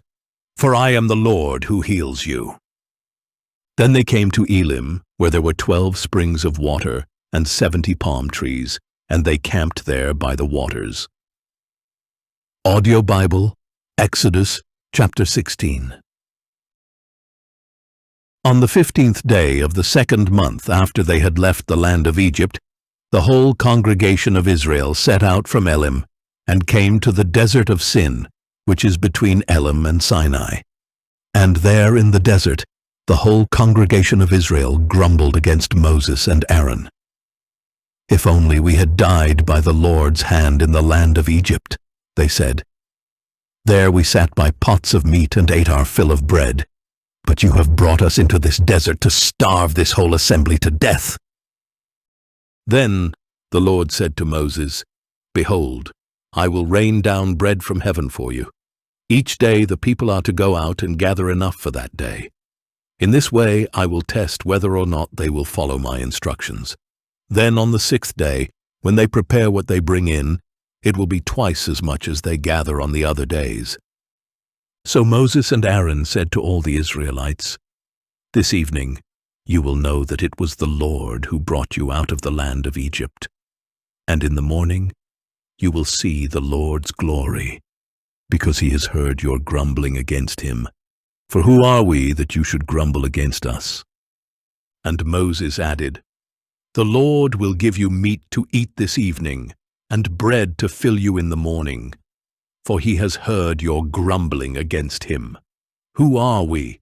Your grumblings are not against us, but against the Lord." Then Moses said to Aaron, "Tell the whole congregation of Israel, 'Come before the Lord, for he has heard your grumbling.'" And as Aaron was speaking to the whole congregation of Israel, they looked toward the desert, and there in a cloud the glory of the Lord appeared. Then the Lord said to Moses, "I have heard the grumbling of the Israelites. Tell them, at twilight you will eat meat, and in the morning you will be filled with bread. Then you will know that I am the Lord your God." That evening quail came and covered the camp, and in the morning there was a layer of dew around the camp. When the layer of dew had evaporated, there were thin flakes on the desert floor, as fine as frost on the ground. When the Israelites saw it, they asked one another, "What is it?" For they did not know what it was. So Moses told them, "It is the bread that the Lord has given you to eat. This is what the Lord has commanded. Each one is to gather as much as he needs. You may take an omer for each person in your tent." So the Israelites did this. Some gathered more and some less. When they measured it by the omer, he who gathered much had no excess, and he who gathered little had no shortfall. Each one gathered as much as he needed to eat. Then Moses said to them, "No one may keep any of it until morning." But they did not listen to Moses. Some people left part of it until morning, and it became infested with maggots and began to smell. So Moses was angry with them. Every morning each one gathered as much as was needed, and when the sun grew hot, it melted away. On the 6th day, they gathered twice as much food, 2 omers per person, and all the leaders of the congregation came and reported this to Moses. He told them, "This is what the Lord has said. Tomorrow is to be a day of complete rest, a holy Sabbath to the Lord. So bake what you want to bake, and boil what you want to boil. Then set aside whatever remains and keep it until morning." So they set it aside until morning as Moses had commanded, and it did not smell or contain any maggots. "Eat it today," Moses said, "because today is a Sabbath to the Lord. Today you will not find anything in the field.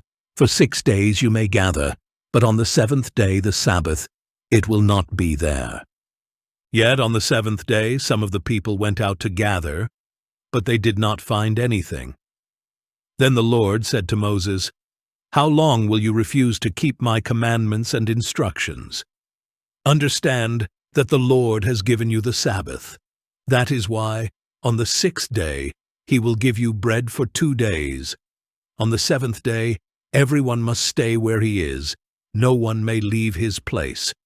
So the people rested on the 7th day. Now the house of Israel called the bread manna. It was white, like coriander seed, and tasted like wafers made with honey. Moses said, "This is what the Lord has commanded. Keep an omer of manna for the generations to come, so that they may see the bread I fed you in the wilderness when I brought you out of the land of Egypt." So Moses told Aaron, "Take a jar and fill it with an omer of manna. Then place it before the Lord to be preserved for the generations to come." And Aaron placed it in front of the testimony to be preserved just as the Lord had commanded Moses. The Israelites ate manna 40 years, until they came to a land where they could settle. They ate manna until they reached the border of Canaan. Now, an omer is 1/10 of an ephah. Audio Bible, Exodus chapter 17. Then the whole congregation of Israel left the desert of Sin, moving from place to place as the Lord commanded. They camped at Rephidim, but there was no water for the people to drink. So the people contended with Moses, "Give us water to drink." "Why do you contend with me?" Moses replied. "Why do you test the Lord?" But the people thirsted for water there, and they grumbled against Moses. "Why have you brought us out of Egypt, to make us and our children and livestock die of thirst?" Then Moses cried out to the Lord, "What should I do with these people? A little more, and they will stone me." And the Lord said to Moses, "Walk on ahead of the people, and take some of the elders of Israel with you. Take along in your hand the staff with which you struck the Nile, and go. Behold, I will stand there before you by the rock at Horeb, and when you strike the rock, water will come out of it for the people to drink." So Moses did this in the sight of the elders of Israel. He named the place Massah and Meribah, because the Israelites quarreled, and because they tested the Lord, saying, "Is the Lord among us or not?" After this the Amalekites came and attacked the Israelites at Rephidim. So Moses said to Joshua, Choose some of our men and go out to fight the Amalekites. Tomorrow I will stand on the hilltop with the staff of God in my hand." Joshua did as Moses had instructed him and fought against the Amalekites, while Moses, Aaron, and Hur went up to the top of the hill. As long as Moses held up his hands, Israel prevailed. But when he lowered them, Amalek prevailed. When Moses' hands grew heavy, they took a stone and put it under him, and he sat on it. Then Aaron and Hur held his hands up, one on each side, so that his hands remained steady until the sun went down. So Joshua overwhelmed Amalek and his army with the sword. Then the Lord said to Moses, "Write this on a scroll as a reminder and recite it to Joshua, because I will utterly blot out the memory of Amalek from under heaven." And Moses built an altar and named it, "The Lord is my banner." Indeed, he said, a hand was lifted up toward the throne of the Lord. The Lord will war against Amalek from generation to generation. Audio Bible, Exodus, chapter 18. Now Moses' father-in-law Jethro, the priest of Midian, heard about all that God had done for Moses and his people Israel, and how the Lord had brought Israel out of Egypt. After Moses had sent back his wife Zipporah, his father-in-law Jethro had received her, along with her 2 sons. One son was named Gershom, for Moses had said, "I have been a foreigner in a foreign land." The other son was named Eliezer, for Moses had said, "The God of my father was my helper and delivered me from the sword of Pharaoh." Moses' father-in-law Jethro, along with Moses' wife and sons, came to him in the desert, where he was encamped at the mountain of God. He sent word to Moses, "I, your father-in-law Jethro, am coming to you with your wife and her 2 sons." So Moses went out to meet his father-in-law and bowed down and kissed him. They greeted each other and went into the tent. Then Moses recounted to his father-in-law all that the Lord had done to Pharaoh and the Egyptians for Israel's sake, all the hardships they had encountered along the way, and how the Lord had delivered them. And Jethro rejoiced over all the good things the Lord had done for Israel, whom he had rescued from the hand of the Egyptians. Jethro declared, "Blessed be the Lord, who has delivered you from the hand of the Egyptians and of Pharaoh, and who has delivered the people from the hand of the Egyptians. Now I know that the Lord is greater than all other gods, for he did this when they treated Israel with arrogance."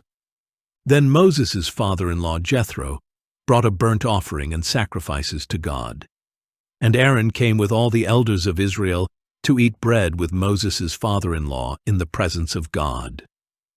The next day, Moses took his seat to judge the people, and they stood around him from morning until evening. When his father-in-law saw all that Moses was doing for the people, he asked, "What is this that you are doing for the people?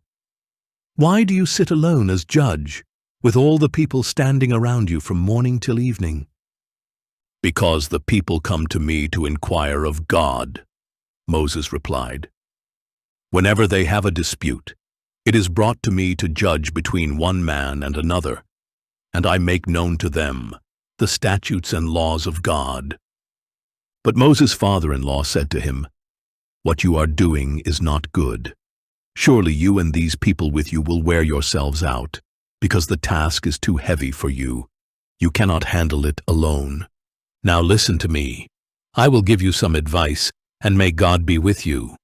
You must be the people's representative before God and bring their causes to Him. Teach them the statutes and laws, and show them the way to live and the work they must do. Furthermore, select capable men from among the people, God-fearing, trustworthy men who are averse to dishonest gain. Appoint them over the people as leaders of thousands, of hundreds, of 50s, and of 10s. Have these men judge the people at all times. Then they can bring you any major issue, but all minor cases they can judge on their own, so that your load may be lightened as they share it with you. If you follow this advice, and God so directs you, then you will be able to endure and all these people can go home in peace." Moses listened to his father-in-law and did everything he said. So Moses chose capable men from all Israel and made them heads over the people as leaders of thousands, of hundreds, of 50s, and of 10s. And they judged the people at all times. They would bring the difficult cases to Moses, but any minor issue they would judge themselves. Then Moses sent his father-in-law on his way, and Jethro returned to his own land. Audio Bible Exodus, chapter 19. In the 3rd month, on the same day of the month that the Israelites had left the land of Egypt, they came to the wilderness of Sinai. After they had set out from Rephidim, they entered the wilderness of Sinai, and Israel camped there in front of the mountain.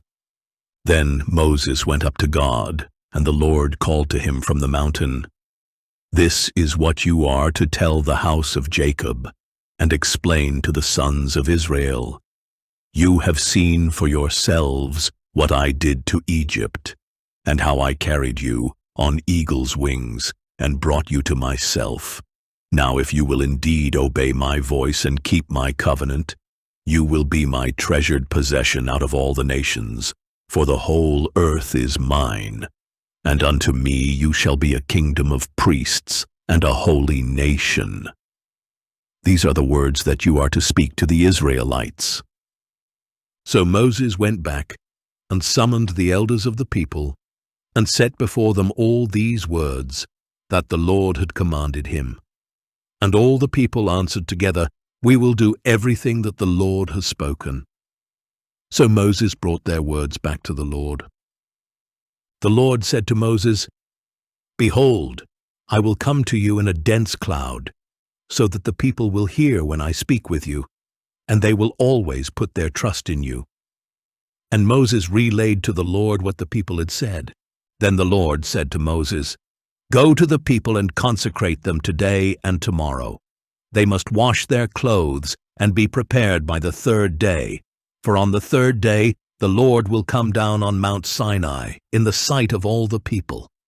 And you are to set up a boundary for the people around the mountain and tell them, 'Be careful not to go up on the mountain or touch its base. Whoever touches the mountain shall surely be put to death. No hand shall touch him, but he shall surely be stoned or shot with arrows. Whether man or beast, he must not live. Only when the ram's horn sounds a long blast may they approach the mountain."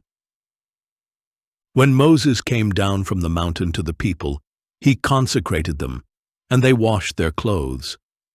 "Be prepared for the 3rd day," he said to the people. "Do not draw near to a woman." On the 3rd day, when morning came, there was thunder and lightning. A thick cloud was upon the mountain, and a very loud blast of the ram's horn went out, so that all the people in the camp trembled. Then Moses brought the people out of the camp to meet with God, and they stood at the foot of the mountain. Mount Sinai was completely enveloped in smoke, because the Lord had descended on it in fire, and the smoke rose like the smoke of a furnace, and the whole mountain quaked violently. And as the sound of the ram's horn grew louder and louder, Moses spoke, and God answered him in the thunder. The Lord descended to the top of Mount Sinai and called Moses to the summit. So Moses went up, and the Lord said to him, "Go down and warn the people not to break through to see the Lord, lest many of them perish. Even the priests who approach the Lord must consecrate themselves, or the Lord will break out against them." But Moses said to the Lord, "The people cannot come up Mount Sinai, for you solemnly warned us, 'Put a boundary around the mountain and set it apart as holy.'" And the Lord replied, "Go down and bring Aaron with you. But the priests and the people must not break through to come up to the Lord, or he will break out against them." So Moses went down to the people and spoke to them. Audio Bible, Exodus chapter 20. And God spoke all these words, "I am the Lord your God, who brought you out of the land of Egypt, out of the house of slavery. You shall have no other gods before me. You shall not make for yourself an idol in the form of anything in the heavens above, on the earth below, or in the waters beneath. You shall not bow down to them or worship them, for I, the Lord your God, am a jealous God, visiting the iniquity of the fathers on their children to the third and fourth generations of those who hate me, but showing loving devotion to 1,000 generations of those who love me and keep my commandments. You shall not take the name of the Lord your God in vain, for the Lord will not leave anyone unpunished who takes his name in vain. Remember the Sabbath day by keeping it holy. 6 days you shall labor and do all your work, but the seventh day is a Sabbath to the Lord your God, on which you must not do any work, neither you, nor your son or daughter, nor your manservant or maidservant or livestock, nor the foreigner within your gates. For in 6 days the Lord made the heavens and the earth and the sea and all that is in them, but on the seventh day he rested. Therefore the Lord blessed the Sabbath day and set it apart as holy. Honor your father and mother, so that your days may be long in the land that the Lord your God is giving you. You shall not murder. You shall not commit adultery. You shall not steal.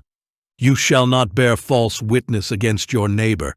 You shall not covet your neighbor's house. You shall not covet your neighbor's wife, or his manservant or maidservant, or his ox or donkey, or anything that belongs to your neighbor. When all the people witnessed the thunder and lightning, the sounding of the ram's horn, and the mountain enveloped in smoke, they trembled and stood at a distance. "Speak to us yourself, and we will listen," they said to Moses. "But do not let God speak to us, or we will die." "Do not be afraid," Moses replied, "for God has come to test you, so that the fear of him may be before you, to keep you from sinning." And the people stood at a distance as Moses approached the thick darkness where God was. Then the Lord said to Moses, "This is what you are to tell the Israelites. You have seen for yourselves that I have spoken to you from heaven. You are not to make any gods alongside me. You are not to make for yourselves gods of silver or gold. You are to make for me an altar of earth, and sacrifice on it your burnt offerings and peace offerings, your sheep and goats and cattle. In every place where I cause my name to be remembered, I will come to you and bless you. Now if you make an altar of stones for me, you must not build it with stones shaped by tools, for if you use a chisel on it, you will defile it. And you must not go up to my altar on steps, lest your nakedness be exposed on it." Audio Bible, Exodus, chapter 21. These are the ordinances that you are to set before them. If you buy a Hebrew servant, he is to serve you for 6 years, but in the 7th year he shall go free without paying anything. If he arrived alone, he is to leave alone. If he arrived with a wife, she is to leave with him. If his master gives him a wife and she bears him sons or daughters, the woman and her children shall belong to her master, and only the man shall go free. But if the servant declares, "I love my master and my wife and children, I do not want to go free," then his master is to bring him before the judges, and he shall take him to the door or doorpost, and pierce his ear with an awl. Then he shall serve his master for life. And if a man sells his daughter as a servant, she is not to go free as the men servants do. If she is displeasing in the eyes of her master who had designated her for himself, he must allow her to be redeemed. He has no right to sell her to foreigners, since he has broken faith with her. And if he chooses her for his son, he must deal with her as with a daughter. If he takes another wife, he must not reduce the food, clothing, or marital rights of his first wife. If, however, he does not provide her with these 3 things, she is free to go without monetary payment. Whoever strikes and kills a man must surely be put to death. If, however, he did not lie in wait, but God allowed it to happen, then I will appoint for you a place where he may flee. But if a man schemes and acts willfully against his neighbor to kill him, you must take him away from my altar to be put to death.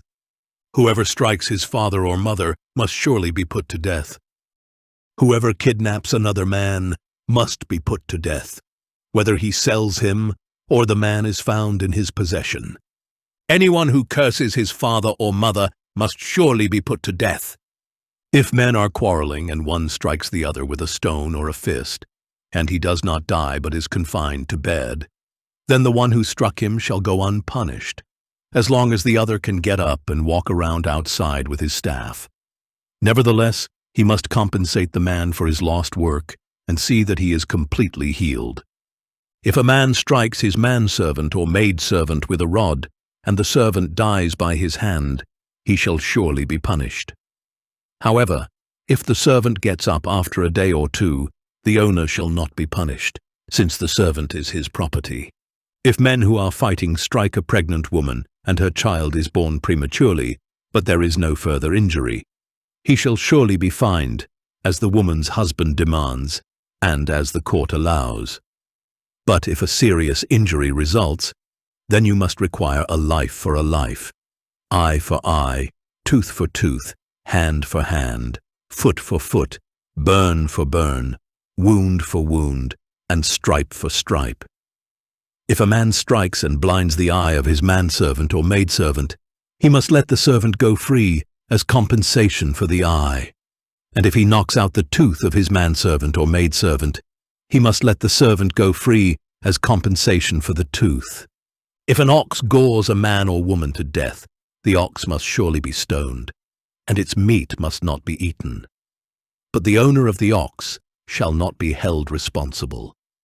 But if the ox has a habit of goring, and its owner has been warned, yet does not restrain it, and it kills a man or woman, then the ox must be stoned, and its owner must also be put to death. If payment is demanded of him instead, he may redeem his life by paying the full amount demanded of him. If the ox gores a son or a daughter, it shall be done to him according to the same rule. If the ox gores a manservant or maidservant, the owner must pay 30 shekels of silver to the master of that servant, and the ox must be stoned. If a man opens or digs a pit and fails to cover it, and an ox or a donkey falls into it, the owner of the pit shall make restitution. He must pay its owner, and the dead animal will be his. If a man's ox injures his neighbor's ox and it dies, they must sell the live one and divide the proceeds. They also must divide the dead animal. But if it was known that the ox had a habit of goring, yet its owner failed to restrain it, he shall pay full compensation, ox for ox, and the dead animal will be his. Itaidu One Audio Bible, Exodus, chapter 22. If a man steals an ox or a sheep and slaughters, or sells it, he must repay 5 oxen for an ox and 4 sheep for a sheep. If a thief is caught breaking in and is beaten to death, no one shall be guilty of bloodshed. But if it happens after sunrise, there is guilt for his bloodshed. A thief must make full restitution. If he has nothing, he himself shall be sold for his theft. If what was stolen is actually found alive in his possession, whether ox or donkey or sheep, he must pay back double. If a man grazes his livestock in a field or vineyard and allows them to stray so that they graze in someone else's field, he must make restitution from the best of his own field or vineyard. If a fire breaks out and spreads to thorn bushes so that it consumes stacked or standing grain or the whole field, the one who started the fire must make full restitution. If a man gives his neighbor money or goods for safekeeping, and they are stolen from the neighbor's house, the thief, if caught, must pay back double. If the thief is not found, the owner of the house must appear before the judges to determine whether he has taken his neighbor's property. In all cases of illegal possession of an ox, a donkey, a sheep, a garment, or any lost item that someone claims, "This is mine," both parties shall bring their cases before the judges. The one whom the judges find guilty must pay back double to his neighbor. If a man gives a donkey, an ox, a sheep, or any other animal to be cared for by his neighbor, but it dies or is injured or stolen while no one is watching, an oath before the Lord shall be made between the parties to determine whether or not the man has taken his neighbor's property. The owner must accept the oath and require no restitution. But if the animal was actually stolen from the neighbor, he must make restitution to the owner. If the animal was torn to pieces, he shall bring it as evidence. He need not make restitution for the torn carcass. If a man borrows an animal from his neighbor, and it is injured or dies while its owner is not present, he must make full restitution.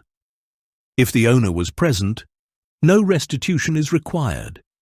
If the animal was rented, the fee covers the loss. If a man seduces a virgin who is not pledged in marriage and sleeps with her, he must pay the full dowry for her to be his wife. If her father absolutely refuses to give her to him, the man still must pay an amount comparable to the bridal price of a virgin. You must not allow a sorceress to live. Whoever lies with an animal must surely be put to death. If anyone sacrifices to any god other than the Lord alone, he must be set apart for destruction. You must not exploit or oppress a foreign resident, for you yourselves were foreigners in the land of Egypt. You must not mistreat any widow or orphan. If you do mistreat them, and they cry out to me in distress, I will surely hear their cry. My anger will be kindled, and I will kill you with the sword. Then your wives will become widows, and your children will be fatherless. If you lend money to one of my people among you who is poor, you must not act as a creditor to him. You are not to charge him interest. If you take your neighbor's cloak as collateral, return it to him by sunset, because his cloak is the only covering he has for his body. What else will he sleep in? And if he cries out to me, I will hear, for I am compassionate. You must not blaspheme God or curse the ruler of your people.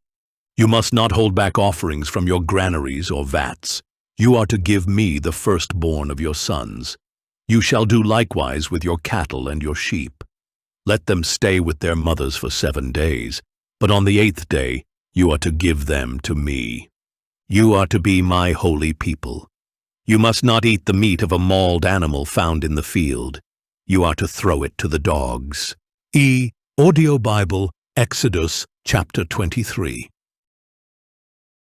You shall not spread a false report. Do not join the wicked by being a malicious witness. You shall not follow the crowd in wrongdoing.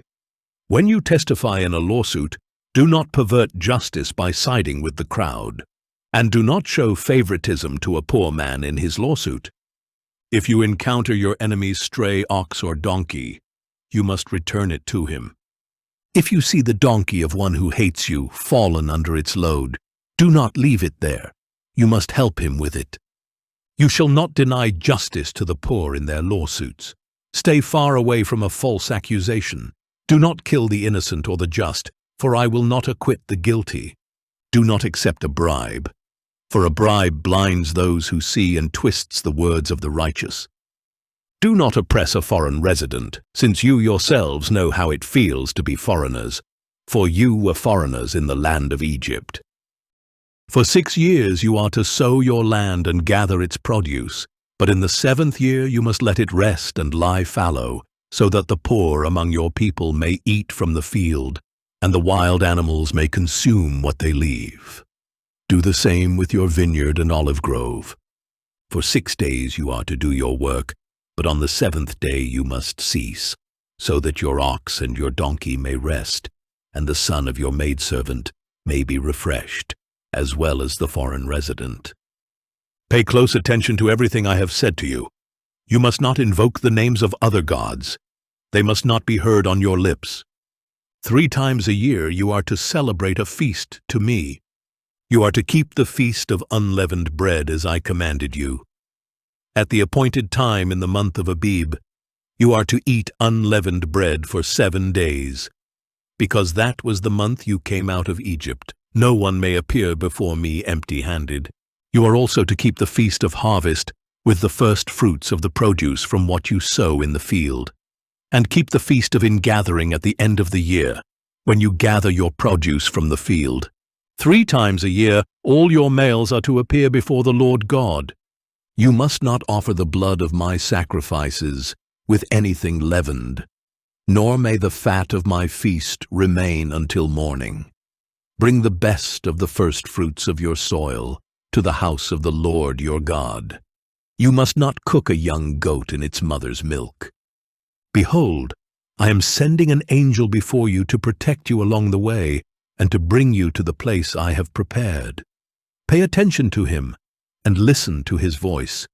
Do not defy him, for he will not forgive rebellion, since my name is in him. But if you will listen carefully to his voice and do everything I say, I will be an enemy to your enemies and a foe to your foes. For my angel will go before you and bring you into the land of the Amorites, Hittites, Perizzites, Canaanites, Hivites, and Jebusites, and I will annihilate them. You must not bow down to their gods, or serve them, or follow their practices.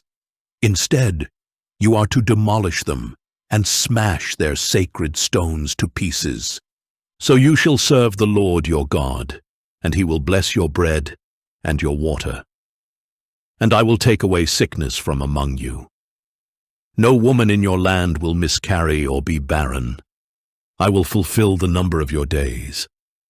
I will send my terror ahead of you and throw into confusion every nation you encounter. I will make all your enemies turn and run. I will send the hornet before you to drive the Hivites and Canaanites and Hittites out of your way. I will not drive them out before you in a single year. Otherwise the land would become desolate and wild animals would multiply against you. Little by little I will drive them out ahead of you until you become fruitful and possess the land. And I will establish your borders from the Red Sea to the Sea of the Philistines, and from the desert to the Euphrates. For I will deliver the inhabitants into your hand, and you will drive them out before you. You shall make no covenant with them, or with their gods. They must not remain in your land, lest they cause you to sin against me. For if you serve their gods, it will surely be a snare to you. Audio Bible, Exodus, chapter 24. Then the Lord said to Moses, "Come up to the Lord, you and Aaron, Nadab and Abihu, and 70 of Israel's elders, and you are to worship at a distance. Moses alone shall approach the Lord, but the others must not come near, and the people may not go up with him." When Moses came and told the people all the words and ordinances of the Lord, they all responded with one voice, "All the words that the Lord has spoken, we will do." And Moses wrote down all the words of the Lord. Early the next morning he got up and built an altar at the base of the mountain, along with 12 pillars for the 12 tribes of Israel. Then he sent out some young men of Israel, and they offered burnt offerings and sacrificed young bulls as peace offerings to the Lord. Moses took half of the blood and put it in bowls, and the other half he splattered on the altar. Then he took the book of the covenant and read it to the people, who replied, "All that the Lord has spoken we will do, and we will be obedient." So Moses took the blood, splattered it on the people, and said, "This is the blood of the covenant that the Lord has made with you in accordance with all these words." Then Moses went up with Aaron, Nadab, and Abihu, and 70 of the elders of Israel, and they saw the God of Israel. Under his feet was a work like a pavement made of sapphire, as clear as the sky itself. But God did not lay his hand on the nobles of Israel. They saw him, and they ate and drank. Then the Lord said to Moses, "Come up to me on the mountain and stay here, so that I may give you the tablets of stone, with the law and commandments I have written for their instruction." So Moses set out with Joshua his attendant, and went up on the mountain of God. And he said to the elders, "Wait here for us until we return to you. Aaron and Hur are here with you. Whoever has a dispute can go to them." When Moses went up on the mountain, the cloud covered it, and the glory of the Lord settled on Mount Sinai. For 6 days the cloud covered it, and on the 7th day the Lord called to Moses from within the cloud. And the sight of the glory of the Lord was like a consuming fire on the mountaintop in the eyes of the Israelites. Moses entered the cloud as he went up on the mountain, and he remained on the mountain 40 days and 40 nights. Audio Bible, Exodus chapter 25. Then the Lord said to Moses, "Tell the Israelites to bring me an offering.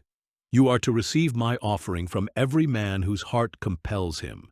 This is the offering you are to accept from them: gold, silver, and bronze, blue, purple, and scarlet yarn, fine linen and goat hair, ram skins dyed red and fine leather, acacia wood, olive oil for the light, spices for the anointing oil and for the fragrant incense, and onyx stones and gemstones to be mounted on the ephod and breastpiece. And they are to make a sanctuary for me, so that I may dwell among them. You must make the tabernacle and design all its furnishings according to the pattern I show you. And they are to construct an ark of acacia wood, 2.5 cubits long, 1.5 cubits wide, and 1.5 cubits high. Overlay it with pure gold both inside and out, and make a gold molding around it. Cast 4 gold rings for it, and fasten them to its 4 feet, 2 rings on one side and 2 on the other. And make poles of acacia wood, and overlay them with gold.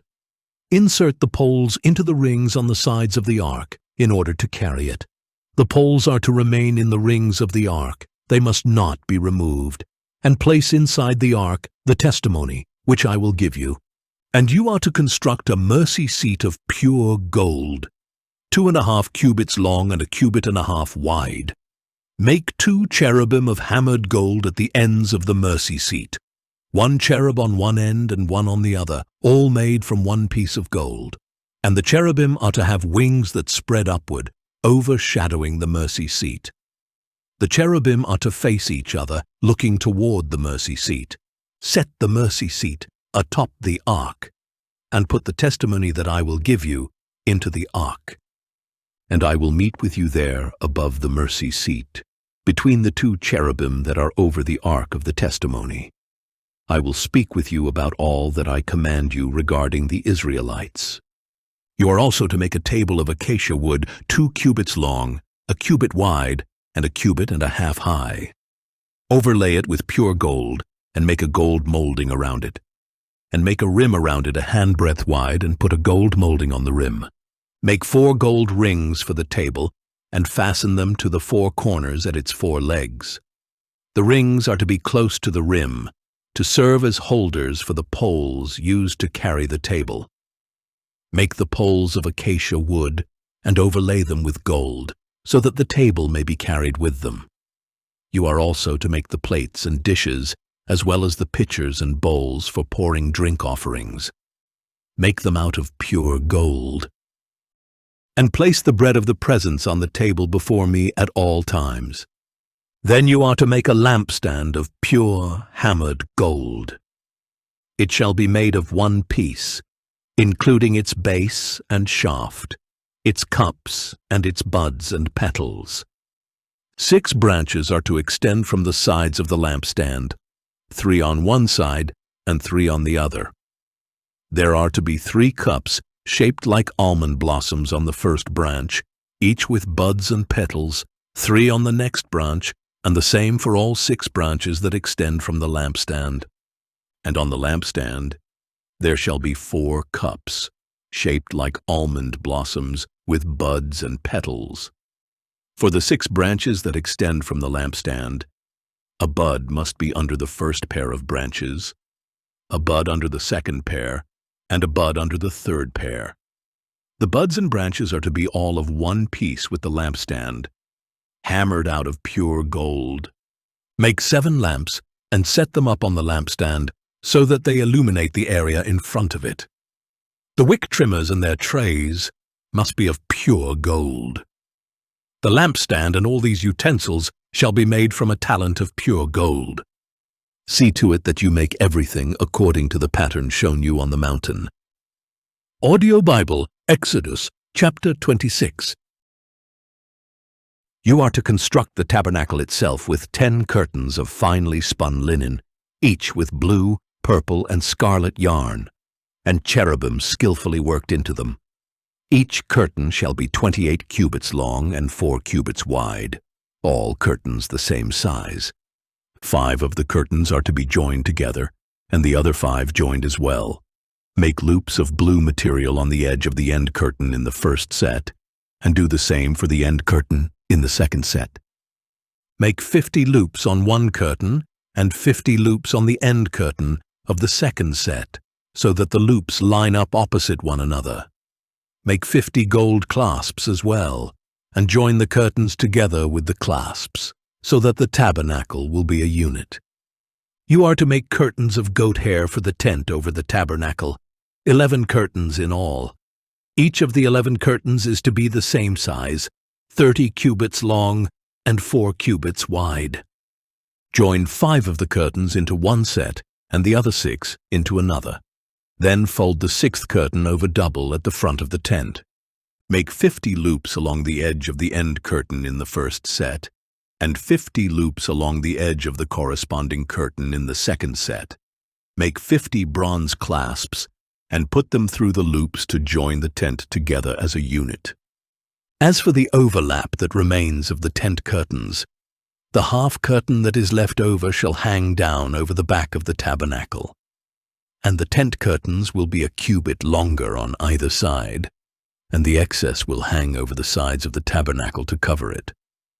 Also make a covering for the tent out of ram skins dyed red, and over that a covering of fine leather. You are to construct upright frames of acacia wood for the tabernacle. Each frame is to be 10 cubits long and a cubit and a half wide. 2 tenons must be connected to each other for each frame. Make all the frames of the tabernacle in this way. Construct 20 frames for the south side of the tabernacle, with 40 silver bases under the 20 frames, 2 bases for each frame, 1 under each tenon. For the second side of the tabernacle, the north side, make 20 frames and 40 silver bases, 2 bases under each frame. Make 6 frames for the rear of the tabernacle, the west side, and 2 frames for the 2 back corners of the tabernacle, coupled together from bottom to top and fitted into a single ring. These will serve as the 2 corners, so there are to be 8 frames and 16 silver bases, 2 under each frame. You are also to make 5 crossbars of acacia wood for the frames on one side of the tabernacle, 5 for those on the other side, and 5 for those on the rear side of the tabernacle to the west. The central crossbar in the middle of the frames shall extend from one end to the other. Overlay the frames with gold and make gold rings to hold the crossbars. Also overlay the crossbars with gold. So you are to set up the tabernacle according to the pattern shown you on the mountain. Make a veil of blue, purple, and scarlet yarn and finely spun linen, with cherubim skillfully worked into it. Hang it with gold hooks on 4 posts of acacia wood, overlaid with gold and standing on 4 silver bases. And hang the veil from the clasps, and place the ark of the testimony behind the veil. So the veil will separate the holy place from the most holy place. Put the mercy seat on the ark of the testimony in the most holy place. And place the table outside the veil on the north side of the tabernacle, and put the lampstand opposite the table on the south side. For the entrance to the tent, you are to make a curtain embroidered with blue, purple, and scarlet yarn and finely spun linen. Make 5 posts of acacia wood for the curtain, overlay them with gold hooks, and cast 5 bronze bases for them. Isar. Audio Bible, Exodus, chapter 27. You are to build an altar of acacia wood. The altar must be square, 5 cubits long, 5 cubits wide, and 3 cubits high. Make a horn on each of its 4 corners, so that the horns are of one piece, and overlay it with bronze. Make all its utensils of bronze, its pots for removing ashes, its shovels, its sprinkling bowls, its meat forks, and its fire pans. Construct for it a grate of bronze mesh, and make a bronze ring at each of the 4 corners of the mesh. Set the grate beneath the ledge of the altar, so that the mesh comes halfway up the altar. Additionally, make poles of acacia wood for the altar, and overlay them with bronze. The poles are to be inserted into the rings, so that the poles are on 2 sides of the altar when it is carried. Construct the altar with boards, so that it is hollow. It is to be made just as you were shown on the mountain. You are also to make a courtyard for the tabernacle. On the south side of the courtyard, make curtains of finely spun linen, 100 cubits long on one side, with 20 posts and 20 bronze bases, and silver hooks and bands on the posts. Likewise, there are to be curtains on the north side, 100 cubits long, with 20 posts and 20 bronze bases, and with silver hooks and bands on the posts. The curtains on the west side of the courtyard shall be 50 cubits wide, with 10 posts and 10 bases. The east side of the courtyard, toward the sunrise, is to be 50 cubits wide. Make the curtains on one side 15 cubits long, with 3 posts and 3 bases, and the curtains on the other side 15 cubits long, with 3 posts and 3 bases. The gate of the courtyard shall be 20 cubits long, with a curtain embroidered with blue, purple, and scarlet yarn, and finely spun linen. It shall have 4 posts and 4 bases. All the posts around the courtyard shall have silver bands, silver hooks, and bronze bases. The entire courtyard shall be 100 cubits long and 50 cubits wide, with curtains of finely spun linen 5 cubits high, and with bronze bases. All the utensils of the tabernacle for every use, including all its tent pegs and the tent pegs of the courtyard, shall be made of bronze. And you are to command the Israelites to bring you pure oil of pressed olives for the light, to keep the lamps burning continually. In the tent of meeting, outside the veil that is in front of the testimony, Aaron and his sons are to tend the lamps before the Lord from evening until morning. This is to be a permanent statute for the Israelites for the generations to come. Audio Bible, Exodus, chapter 28. Next, have your brother Aaron brought to you from among the Israelites, along with his sons Nadab, Abihu, Eleazar, and Ithamar, to serve me as priests. Make holy garments for your brother Aaron, to give him glory and splendor.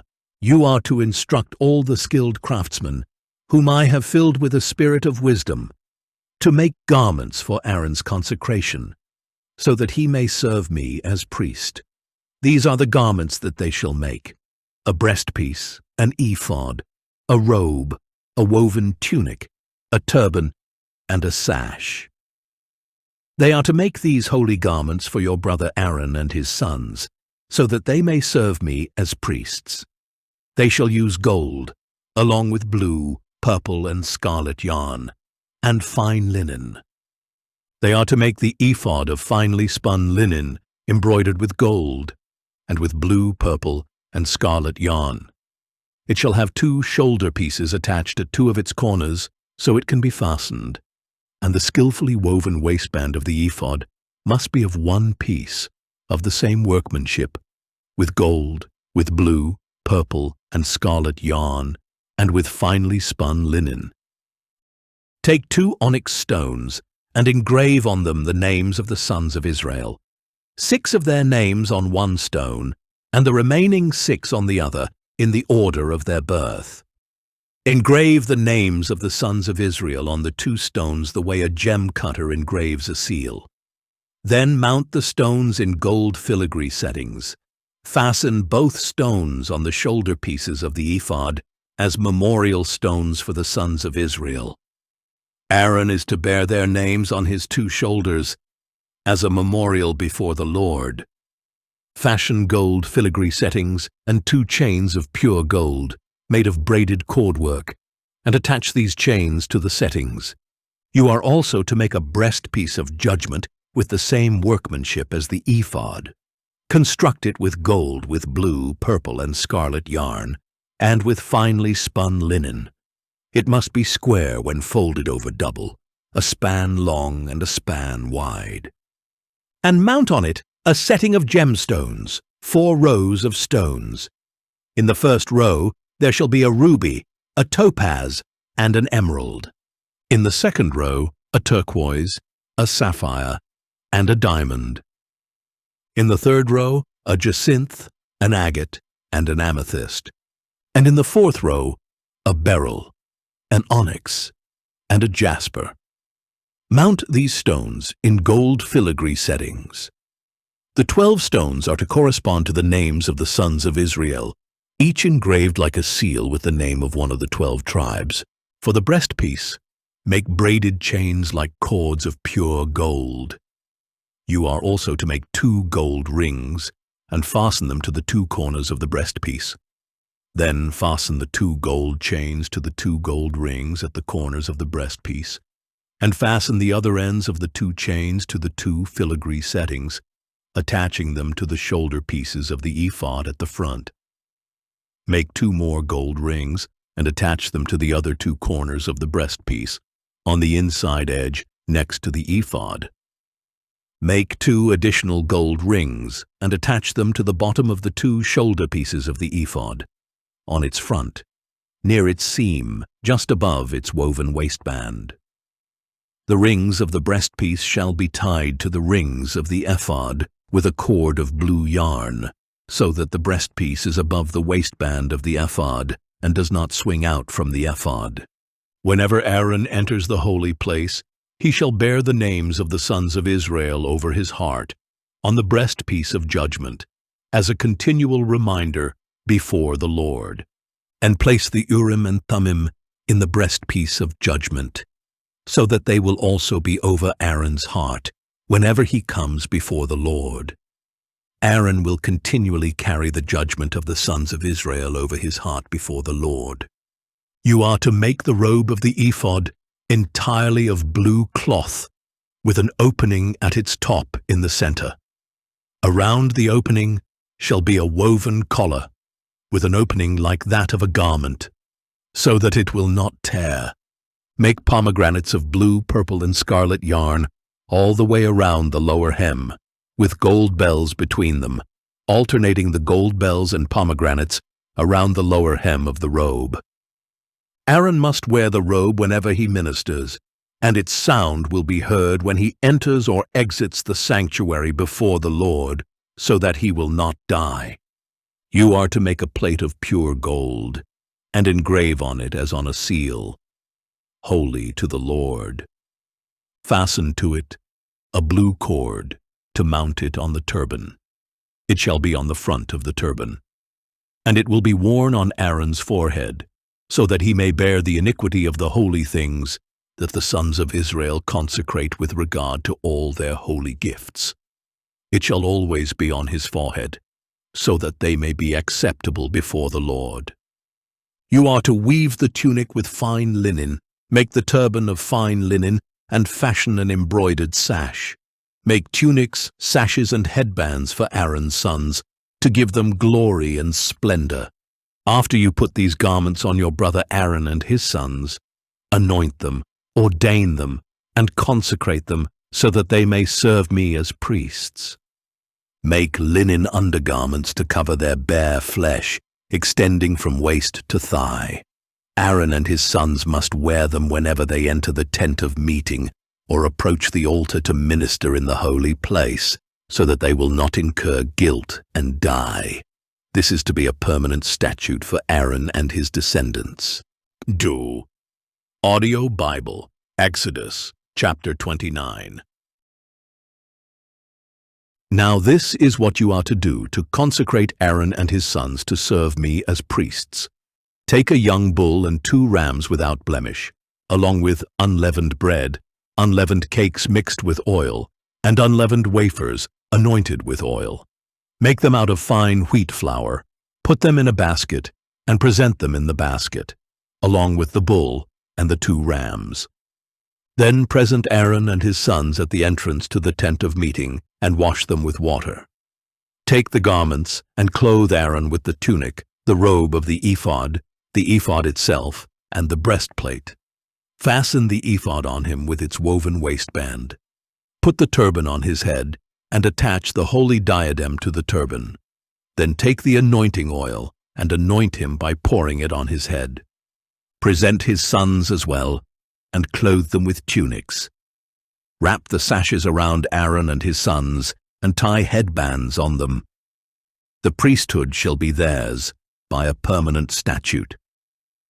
In this way, you are to ordain Aaron and his sons.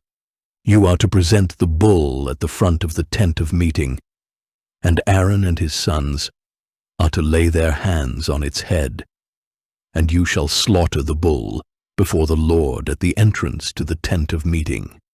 Take some of the blood of the bull and put it on the horns of the altar with your finger. Then pour out the rest of the blood at the base of the altar. Take all the fat that covers the entrails and the lobe of the liver, and both kidneys with the fat on them, and burn them on the altar.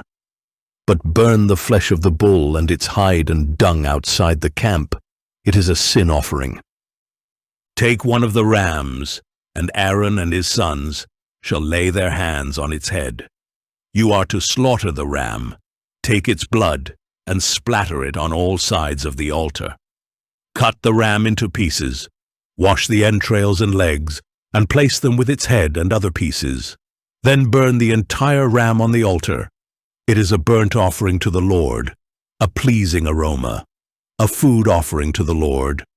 Take the second ram, and Aaron and his sons are to lay their hands on its head. Slaughter the ram, take some of its blood, and put it on the right earlobes of Aaron and his sons, on the thumbs of their right hands, and on the big toes of their right feet. Splatter the remaining blood on all sides of the altar, and take some of the blood on the altar, and some of the anointing oil, and sprinkle it on Aaron and his garments, as well as on his sons and their garments.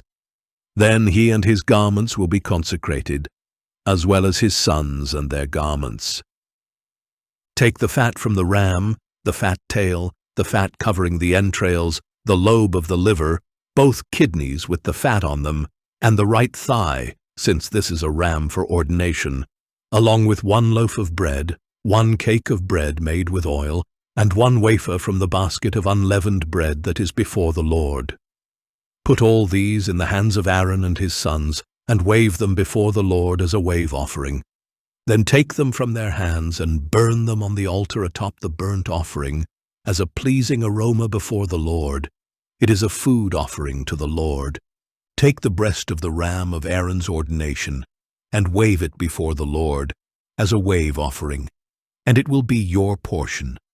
Consecrate for Aaron and his sons the breast of the wave offering that is waved, and the thigh of the heave offering that is lifted up from the ram of ordination. This will belong to Aaron and his sons as a regular portion from the Israelites, for it is the heave offering the Israelites will make to the Lord from their peace offerings.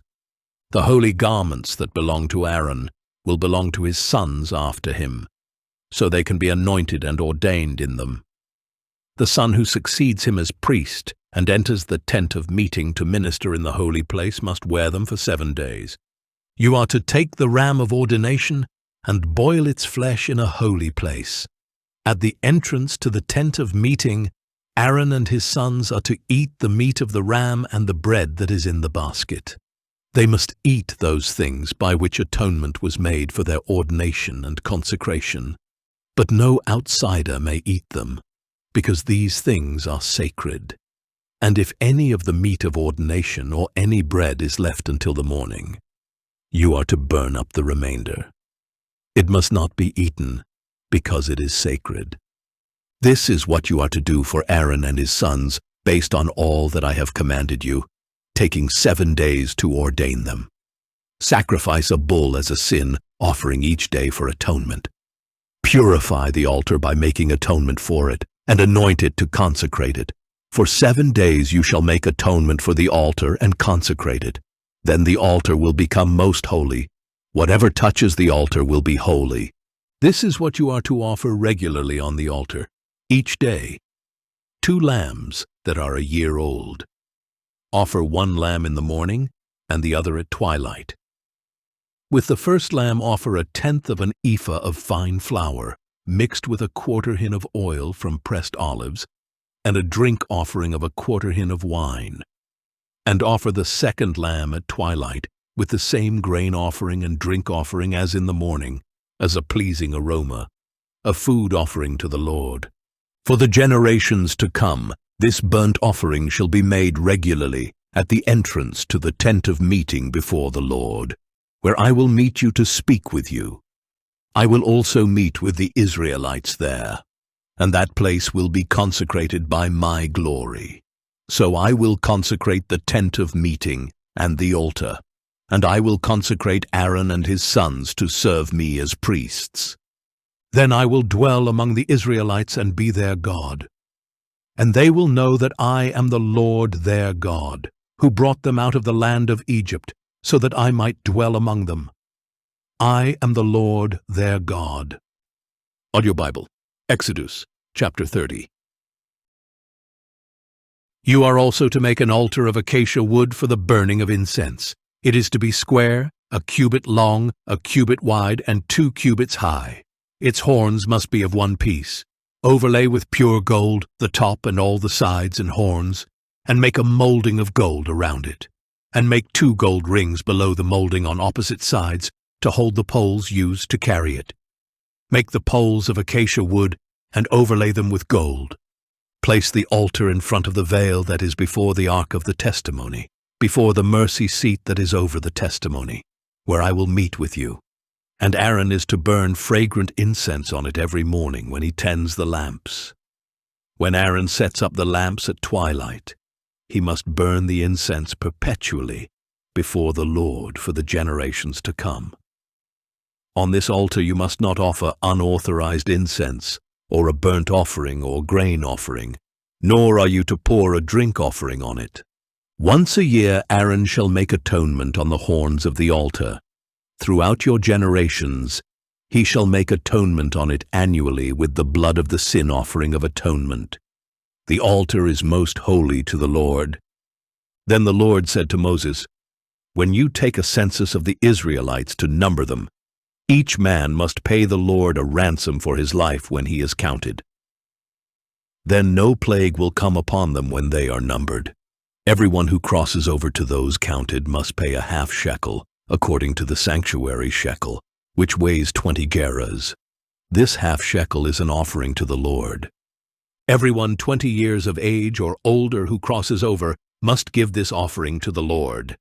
In making the offering to the Lord, to atone for your lives, the rich shall not give more than a half shekel, nor shall the poor give less. Take the atonement money from the Israelites and use it for the service of the tent of meeting. It will serve as a memorial for the Israelites before the Lord to make atonement for your lives. And the Lord said to Moses, You are to make a bronze basin with a bronze stand for washing. Set it between the tent of meeting and the altar, and put water in it, with which Aaron and his sons are to wash their hands and feet. Whenever they enter the tent of meeting, or approach the altar to minister by presenting a food offering to the Lord, they must wash with water so that they will not die. Thus they are to wash their hands and feet so that they will not die. This shall be a permanent statute for Aaron and his descendants for the generations to come. Then the Lord said to Moses, Take the finest spices, 500 shekels of liquid myrrh, half that amount, 250 shekels, of fragrant cinnamon, 250 shekels of fragrant cane, 500 shekels of cassia, all according to the sanctuary shekel, and a hin of olive oil. Prepare from these a sacred anointing oil, a fragrant blend, the work of a perfumer. It will be a sacred anointing oil. Use this oil to anoint the tent of meeting, the ark of the testimony, the table and all its utensils, the lampstand and its utensils, the altar of incense, the altar of burnt offering and all its utensils, and the basin with its stand. You are to consecrate them so that they will be most holy. Whatever touches them shall be holy. Anoint Aaron and his sons, and consecrate them to serve me as priests. And you are to tell the Israelites, this will be my sacred anointing oil for the generations to come. It must not be used to anoint an ordinary man, and you must not make anything like it with the same formula. It is holy, and it must be holy to you. Anyone who mixes perfume like it or puts it on an outsider shall be cut off from his people. The Lord also said to Moses, take fragrant spices, gum resin, onycha, galbanum, and pure frankincense, in equal measures, and make a fragrant blend of incense, the work of a perfumer, seasoned with salt, pure and holy. Grind some of it into fine powder, and place it in front of the testimony in the tent of meeting, where I will meet with you. It shall be most holy to you. You are never to use this formula to make incense for yourselves. You shall regard it as holy to the Lord. Anyone who makes something like it to enjoy its fragrance shall be cut off from his people. Bam. Audio Bible Exodus, chapter 31. Then the Lord said to Moses, see, I have called by name Bezalel, son of Uri, the son of Hur, of the tribe of Judah. And I have filled him with the Spirit of God, with skill, ability, and knowledge in all kinds of craftsmanship, to design artistic works in gold, silver, and bronze, to cut gemstones for settings, and to carve wood, so that he may be a master of every craft. Moreover, I have selected Oholiab son of Ahisamach, of the tribe of Dan, as his assistant. I have also given skill to all the craftsmen, that they may fashion all that I have commanded you, the tent of meeting, the ark of the testimony, and the mercy seat upon it, and all the other furnishings of the tent, the table with its utensils, the pure gold lampstand with all its utensils, the altar of incense, the altar of burnt offering with all its utensils, and the basin with its stand, as well as the woven garments, both the holy garments for Aaron the priest, and the garments for his sons to serve as priests, in addition to the anointing oil and fragrant incense for the holy place. They are to make them according to all that I have commanded you. And the Lord said to Moses, tell the Israelites, surely you must keep my Sabbaths, for this will be a sign between me and you for the generations to come, so that you may know that I am the Lord who sanctifies you. Keep the Sabbath, for it is holy to you. Anyone who profanes it must surely be put to death. Whoever does any work on that day must be cut off from among his people. For 6 days work may be done, but the 7th day is a Sabbath of complete rest, holy to the Lord. Whoever does any work on the Sabbath day must surely be put to death. The Israelites must keep the Sabbath, celebrating it as a permanent covenant for the generations to come. It is a sign between me and the Israelites forever. For in 6 days the Lord made the heavens and the earth. But on the 7th day he rested and was refreshed.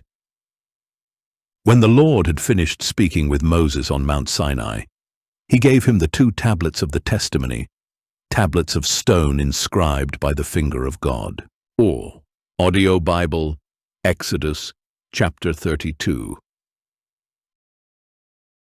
Now when the people saw that Moses was delayed in coming down from the mountain, they gathered around Aaron and said, come, make us gods who will go before us. As for this Moses who brought us up out of the land of Egypt, we do not know what has happened to him.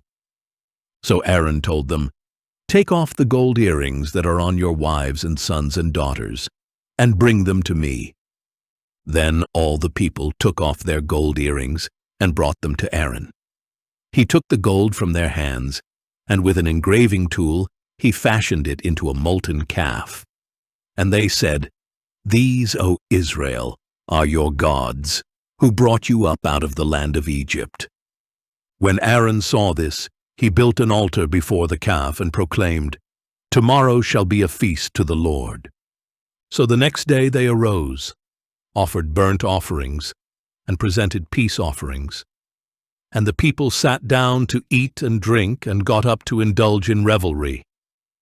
Then the Lord said to Moses, "Go down at once, for your people, whom you brought up out of the land of Egypt, have corrupted themselves. How quickly they have turned aside from the way that I commanded them. They have made for themselves a molten calf, and have bowed down to it. They have sacrificed to it, and said, 'These, O Israel, are your gods, who brought you up out of the land of Egypt.'" The Lord also said to Moses, "I have seen this people, and they are indeed a stiff-necked people. Now leave me alone, so that my anger may burn against them and consume them. Then I will make you into a great nation." But Moses sought the favor of the Lord his God, saying, "O Lord, why does your anger burn against your people, whom you brought out of the land of Egypt with great power and a mighty hand? Why should the Egyptians declare, 'He brought them out with evil intent, to kill them in the mountains and wipe them from the face of the earth'? Turn from your fierce anger and relent from doing harm to your people. Remember your servants, Abraham, Isaac, and Israel, to whom you swore by your very self, when you declared, 'I will make your descendants as numerous as the stars in the sky, and I will give your descendants all this land that I have promised, and it shall be their inheritance forever.'" So the Lord relented from the calamity he had threatened to bring on his people.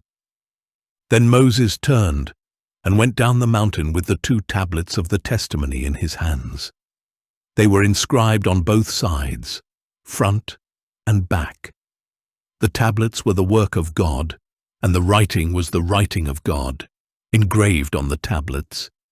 When Joshua heard the sound of the people shouting, he said to Moses, "The sound of war is in the camp." But Moses replied, "It is neither the cry of victory nor the cry of defeat. I hear the sound of singing." As Moses approached the camp and saw the calf and the dancing, he burned with anger and threw the tablets out of his hands, shattering them at the base of the mountain. Then he took the calf they had made, burned it in the fire, ground it to powder, and scattered the powder over the face of the water. Then he forced the Israelites to drink it. "What did this people do to you?" Moses asked Aaron, "that you have led them into so great a sin?" "Do not be enraged, my lord," Aaron replied. "You yourself know that the people are intent on evil. They told me, 'Make us gods who will go before us.' As for this Moses who brought us up out of the land of Egypt, we do not know what has happened to him." So I said to them, "Whoever has gold, let him take it off." And they gave it to me. And when I threw it into the fire, out came this calf. Moses saw that the people were out of control, for Aaron had let them run wild and become a laughingstock to their enemies. So Moses stood at the entrance to the camp and said, "Whoever is for the Lord, come to me." And all the Levites gathered around him. He told them, "This is what the Lord, the God of Israel, says. Each of you men is to fasten his sword to his side, go back and forth through the camp from gate to gate, and slay his brother, his friend, and his neighbor." The Levites did as Moses commanded, and that day about 3,000 of the people fell dead.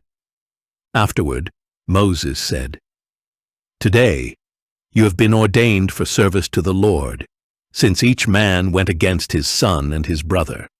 So the Lord has bestowed a blessing on you this day." The next day, Moses said to the people, "You have committed a great sin.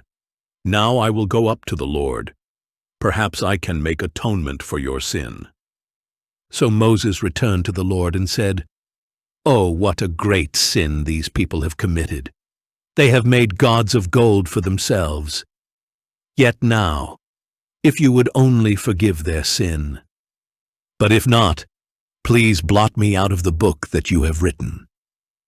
The Lord replied to Moses, "Whoever has sinned against me, I will blot out of my book. Now go, lead the people to the place I described. Behold, my angel shall go before you, but on the day I settle accounts, I will punish them for their sin."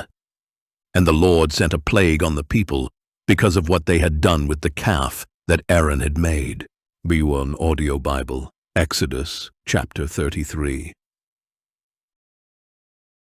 Then the Lord said to Moses, "Leave this place, you and the people you brought up out of the land of Egypt, and go to the land that I promised to Abraham, Isaac, and Jacob, when I said, 'I will give it to your descendants.'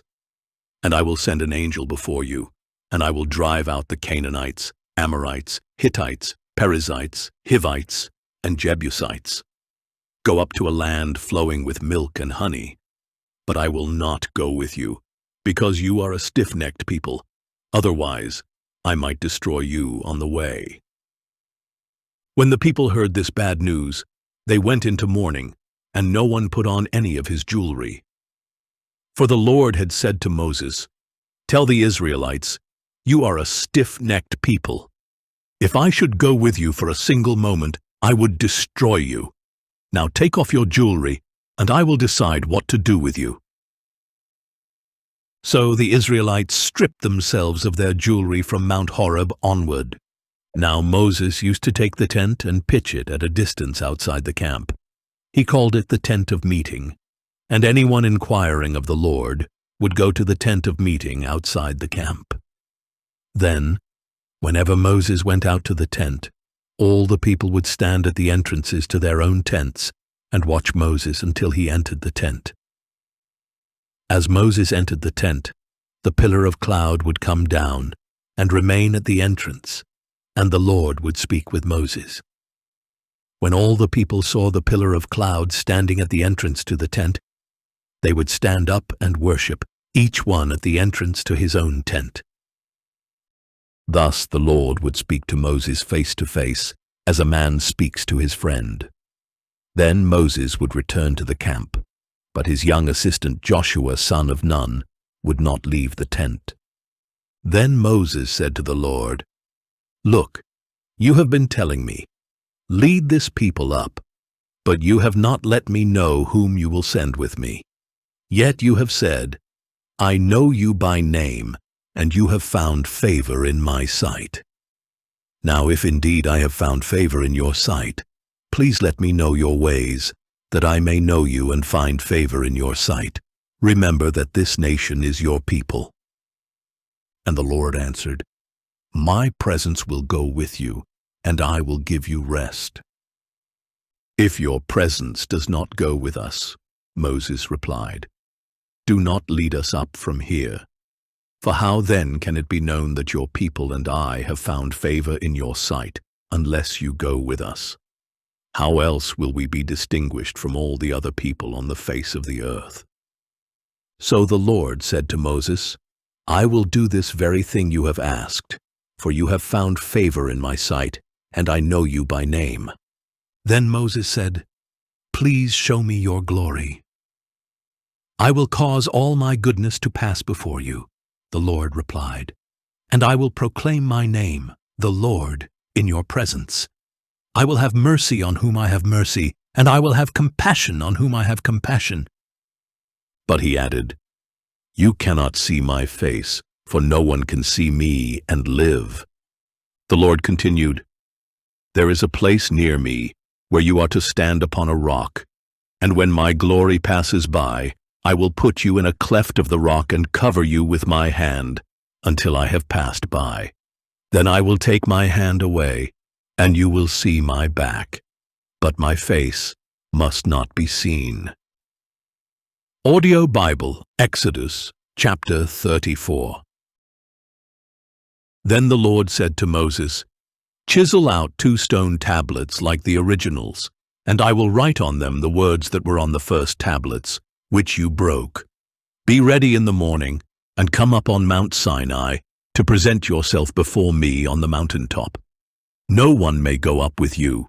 In fact, no one may be seen anywhere on the mountain, Not even the flocks or herds may graze in front of the mountain." So Moses chiseled out 2 stone tablets like the originals. He rose early in the morning, and taking the 2 stone tablets in his hands, he went up Mount Sinai as the Lord had commanded him. And the Lord descended in a cloud, stood with him there, and proclaimed his name, the Lord. Then the Lord passed in front of Moses and called out, the Lord God, is compassionate and gracious, slow to anger, abounding in loving devotion and faithfulness, maintaining loving devotion to 1,000 generations, forgiving iniquity, transgression, and sin. Yet he will by no means leave the guilty unpunished. He will visit the iniquity of the fathers on their children and grandchildren to the 3rd and 4th generations. Moses immediately bowed down to the ground and worshipped. "O Lord," he said, "if I have indeed found favor in your sight, my Lord, please go with us. Although this is a stiff-necked people, forgive our iniquity and sin, and take us as your inheritance." And the Lord said, "Behold, I am making a covenant. Before all your people, I will perform wonders that have never been done in any nation in all the world. All the people among whom you live will see the Lord's work, for it is an awesome thing that I am doing with you. Observe what I command you this day. I will drive out before you the Amorites, Canaanites, Hittites, Perizzites, Hivites, and Jebusites. Be careful not to make a treaty with the inhabitants of the land you are entering, lest they become a snare in your midst. Rather, you must tear down their altars, smash their sacred stones, and chop down their Asherah poles. For you must not worship any other god, for the Lord, whose name is jealous, is a jealous God.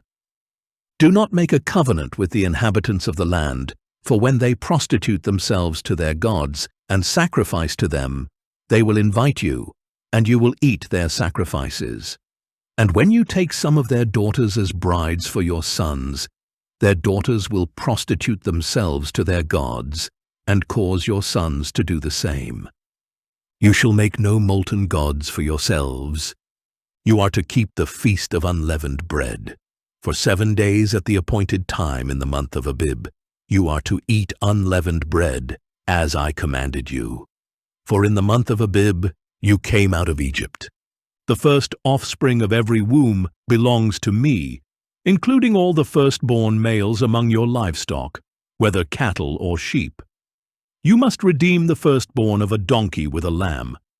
But if you do not redeem it, you are to break its neck. You must redeem all the firstborn of your sons. No one shall appear before me empty-handed. 6 days you shall labor, but on the 7th day you shall rest. Even in the seasons of plowing and harvesting, you must rest. And you are to celebrate the Feast of Weeks, with the first fruits of the wheat harvest, and the Feast of Ingathering at the turn of the year. 3 times a year all your males are to appear before the Lord God, the God of Israel. For I will drive out the nations before you, and enlarge your borders, and no one will covet your land when you go up 3 times a year to appear before the Lord your God. Do not offer the blood of a sacrifice to me along with anything leavened, and do not let any of the sacrifice from the Passover feast remain until morning. Bring the best of the first fruits of your soil to the house of the Lord your God. You must not cook a young goat in its mother's milk. The Lord also said to Moses, "Write down these words, for in accordance with these words I have made a covenant with you and with Israel." So Moses was there with the Lord 40 days and 40 nights, without eating bread or drinking water. He wrote on the tablets the words of the covenant, the 10 commandments. And when Moses came down from Mount Sinai with the 2 tablets of the testimony in his hands, he was unaware that his face had become radiant from speaking with the Lord.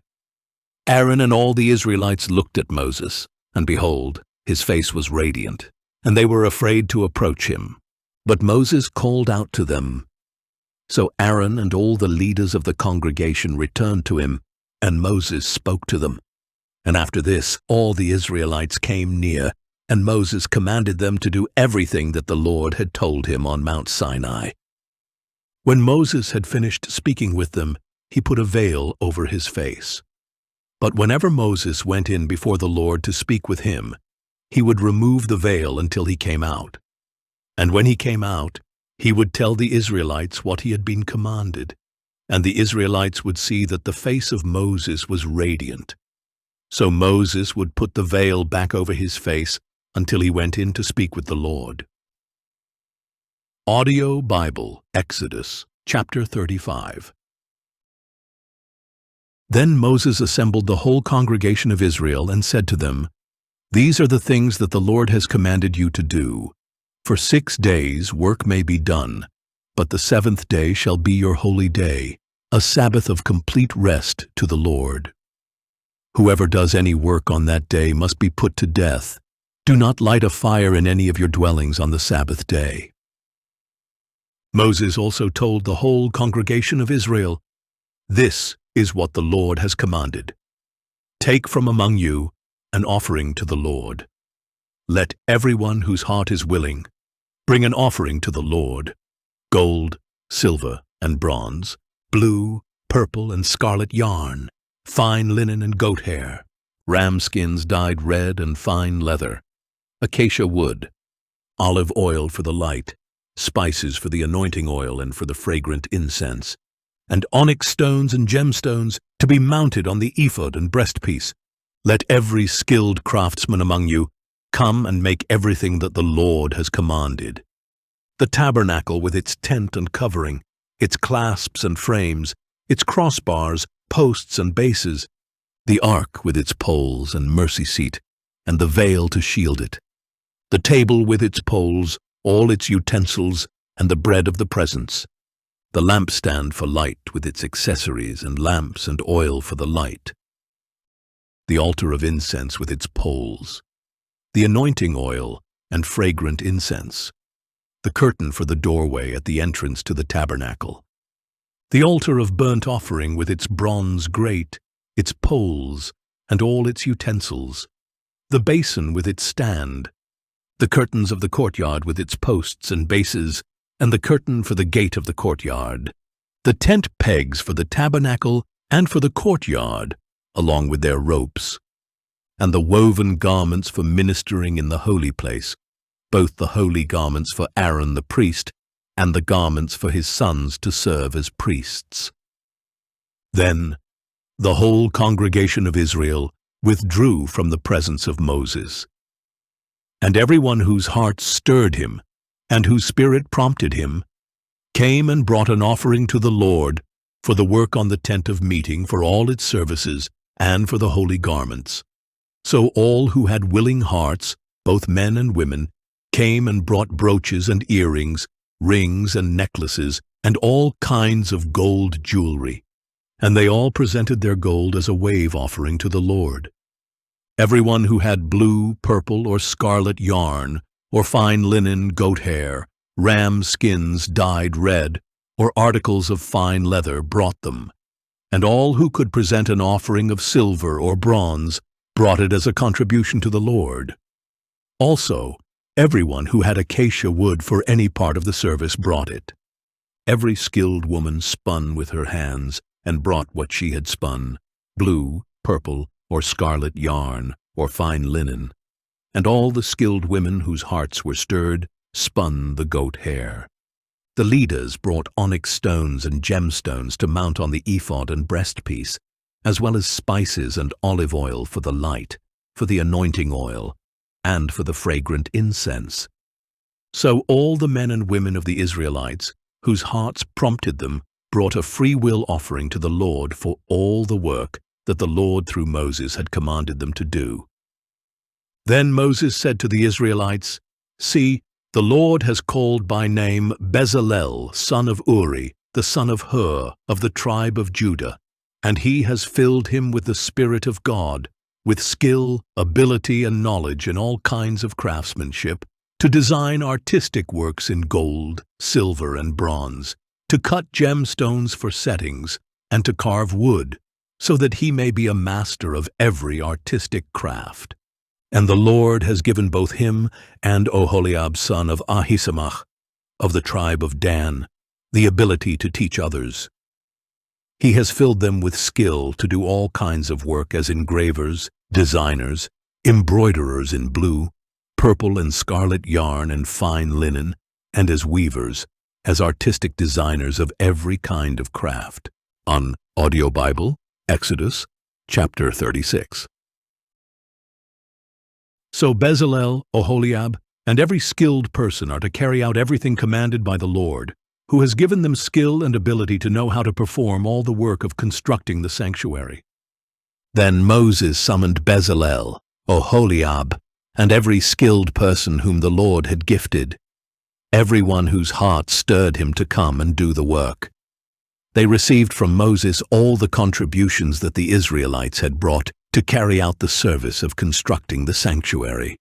Meanwhile, the people continued to bring freewill offerings morning after morning, so that all the skilled craftsmen who were doing all the work on the sanctuary left their work and said to Moses, "The people are bringing more than enough for doing the work the Lord has commanded us to do." After Moses had given an order, they sent a proclamation throughout the camp. No man or woman should make anything else as an offering for the sanctuary. So the people were restrained from bringing more, since what they already had was more than enough to perform all the work. All the skilled craftsmen among the workmen made the 10 curtains for the tabernacle. They were made of finely spun linen, as well as blue, purple, and scarlet yarn, with cherubim skillfully worked into them. Each curtain was 28 cubits long and 4 cubits wide. All the curtains were the same size, and he joined 5 of the curtains together, and the other 5 he joined as well. He made loops of blue material on the edge of the end curtain in the first set, and also on the end curtain in the second set. He made 50 loops on one curtain, and 50 loops on the end curtain of the second set, so that the loops lined up opposite one another. He also made 50 gold clasps to join the curtains together, so that the tabernacle was a unit. He then made curtains of goat hair for the tent over the tabernacle, 11 curtains in all. Each of the 11 curtains was the same size, 30 cubits long and 4 cubits wide. He joined 5 of the curtains into one set, and the other 6 into another. He made 50 loops along the edge of the end curtain in the first set, and 50 loops along the edge of the corresponding curtain in the second set. He also made 50 bronze clasps to join the tent together as a unit. Additionally, he made for the tent a covering of ram skins dyed red, and over that a covering of fine leather. Next, he constructed upright frames of acacia wood for the tabernacle. Each frame was 10 cubits long and 1.5 cubits wide. 2 tenons were connected to each other for each frame. He made all the frames of the tabernacle in this way. He constructed 20 frames for the south side of the tabernacle, with 40 silver bases to put under the 20 frames, 2 bases for each frame, 1 under each tenon. For the second side of the tabernacle, the north side, he made 20 frames and 40 silver bases, 2 bases under each frame. He made 6 frames for the rear of the tabernacle, the west side, and 2 frames for the 2 back corners of the tabernacle, coupled together from bottom to top and fitted into a single ring. He made both corners in this way. So there were 8 frames and 16 silver bases, 2 under each frame. He also made 5 crossbars of acacia wood for the frames on one side of the tabernacle, 5 for those on the other side, and 5 for those on the rear side of the tabernacle to the west. He made the central crossbar to run through the center of the frames from one end to the other, and he overlaid the frames with gold and made gold rings to hold the crossbars. He also overlaid the crossbars with gold. Next, he made the veil of blue, purple, and scarlet yarn, and finely spun linen, with cherubim skillfully worked into it. He also made 4 posts of acacia wood for it, and overlaid them with gold, along with gold hooks, and he cast 4 silver bases for the posts. For the entrance to the tent, he made a curtain embroidered with blue, purple, and scarlet yarn, and finely spun linen, together with 5 posts and their hooks. He overlaid the tops of the posts and their bands with gold, and their 5 bases were bronze. Audio Bible, Exodus, chapter 37. Bezalel went on to construct the ark of acacia wood, 2.5 cubits long, 1.5 cubits wide, and 1.5 cubits high. He overlaid it with pure gold, both inside and out, and made a gold molding around it. And he cast 4 gold rings for its 4 feet, 2 rings on one side and 2 on the other. Then he made poles of acacia wood, and overlaid them with gold. He inserted the poles into the rings on the sides of the ark in order to carry it. He constructed a mercy seat of pure gold, 2.5 cubits long, and 1.5 cubits wide. He made 2 cherubim of hammered gold at the ends of the mercy seat, 1 cherub on one end and 1 on the other, all made from 1 piece of gold. And the cherubim had wings that spread upward, overshadowing the mercy seat. The cherubim faced each other, looking toward the mercy seat. He also made the table of acacia wood, 2 cubits long, 1 cubit wide, and 1.5 cubits high. He overlaid it with pure gold, and made a gold molding around it. And he made a rim around it 1 handbreadth wide, and put a gold molding on the rim. He cast 4 gold rings for the table, and fastened them to the 4 corners at its 4 legs. The rings were placed close to the rim, to serve as holders for the poles used to carry the table. He made the poles of acacia wood for carrying the table, and overlaid them with gold. He also made the utensils for the table out of pure gold, its plates and dishes, as well as its bowls and pitchers for pouring drink offerings. Then he made the lampstand out of pure hammered gold, all of 1 piece, its base and shaft, its cups, and its buds and petals. 6 branches extended from the sides, 3 on one side and 3 on the other. There were 3 cups shaped like almond blossoms on the first branch, each with buds and petals, 3 on the next branch, and the same for all 6 branches that extended from the lampstand. And on the lampstand were 4 cups shaped like almond blossoms, with buds and petals. A bud was under the first pair of branches that extended from the lampstand, a bud under the second pair, and a bud under the third pair. The buds and branches were all of 1 piece with the lampstand, hammered out of pure gold. He also made its 7 lamps, its wick trimmers, and trays of pure gold. He made the lampstand and all its utensils from a talent of pure gold. He made the altar of incense out of acacia wood. It was square, 1 cubit long, 1 cubit wide, and 2 cubits high. Its horns were of 1 piece. And he overlaid with pure gold the top and all the sides and horns. Then he made a molding of gold around it. He made 2 gold rings below the molding on opposite sides to hold the poles used to carry it. And he made the poles of acacia wood and overlaid them with gold. He also made the sacred anointing oil and the pure, fragrant incense, the work of a perfumer. Audio Bible, Exodus, chapter 38. Bezalel constructed the altar of burnt offering from acacia wood. It was square, 5 cubits long, 5 cubits wide, and 3 cubits high. He made a horn at each of its 4 corners, so that the horns and altar were of 1 piece, and he overlaid the altar with bronze. He made all the altar's utensils of bronze, its pots, shovels, sprinkling bowls, meat forks, and fire pans. He made a grate of bronze mesh for the altar under its ledge, halfway up from the bottom. At the 4 corners of the bronze grate, he cast 4 rings as holders for the poles, and he made the poles of acacia wood and overlaid them with bronze. Then he inserted the poles into the rings on the sides of the altar for carrying it. He made the altar with boards so that it was hollow. Next he made the bronze basin and its stand from the mirrors of the women who served at the entrance to the tent of meeting. Then he constructed the courtyard. The south side of the courtyard was 100 cubits long and had curtains of finely spun linen, with 20 posts and 20 bronze bases, and with silver hooks and bands on the posts. The north side was also 100 cubits long, with 20 posts and 20 bronze bases. The hooks and bands of the posts were silver.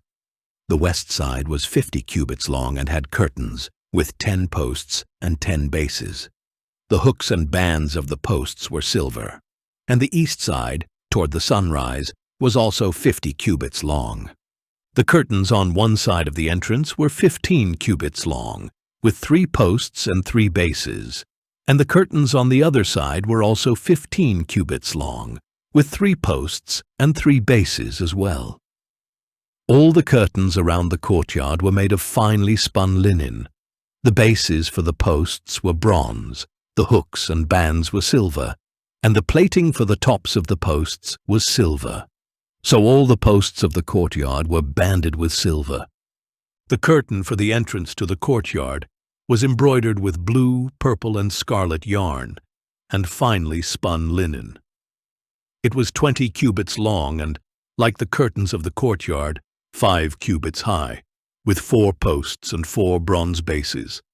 Their hooks were silver, as well as the bands and the plating of their tops.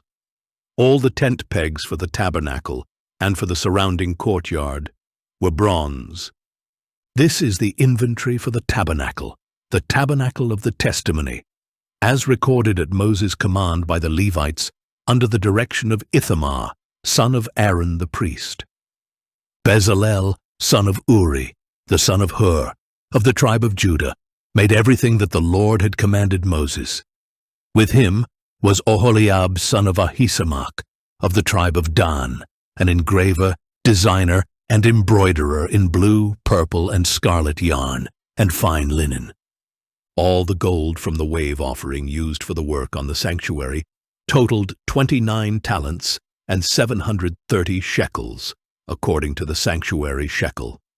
The silver from those numbered among the congregation totaled 100 talents and 1,775 shekels, according to the sanctuary shekel, a bekah per person, that is, half a shekel, according to the sanctuary shekel, from everyone 20 years of age or older who had crossed over to be numbered, a total of 603,550 men.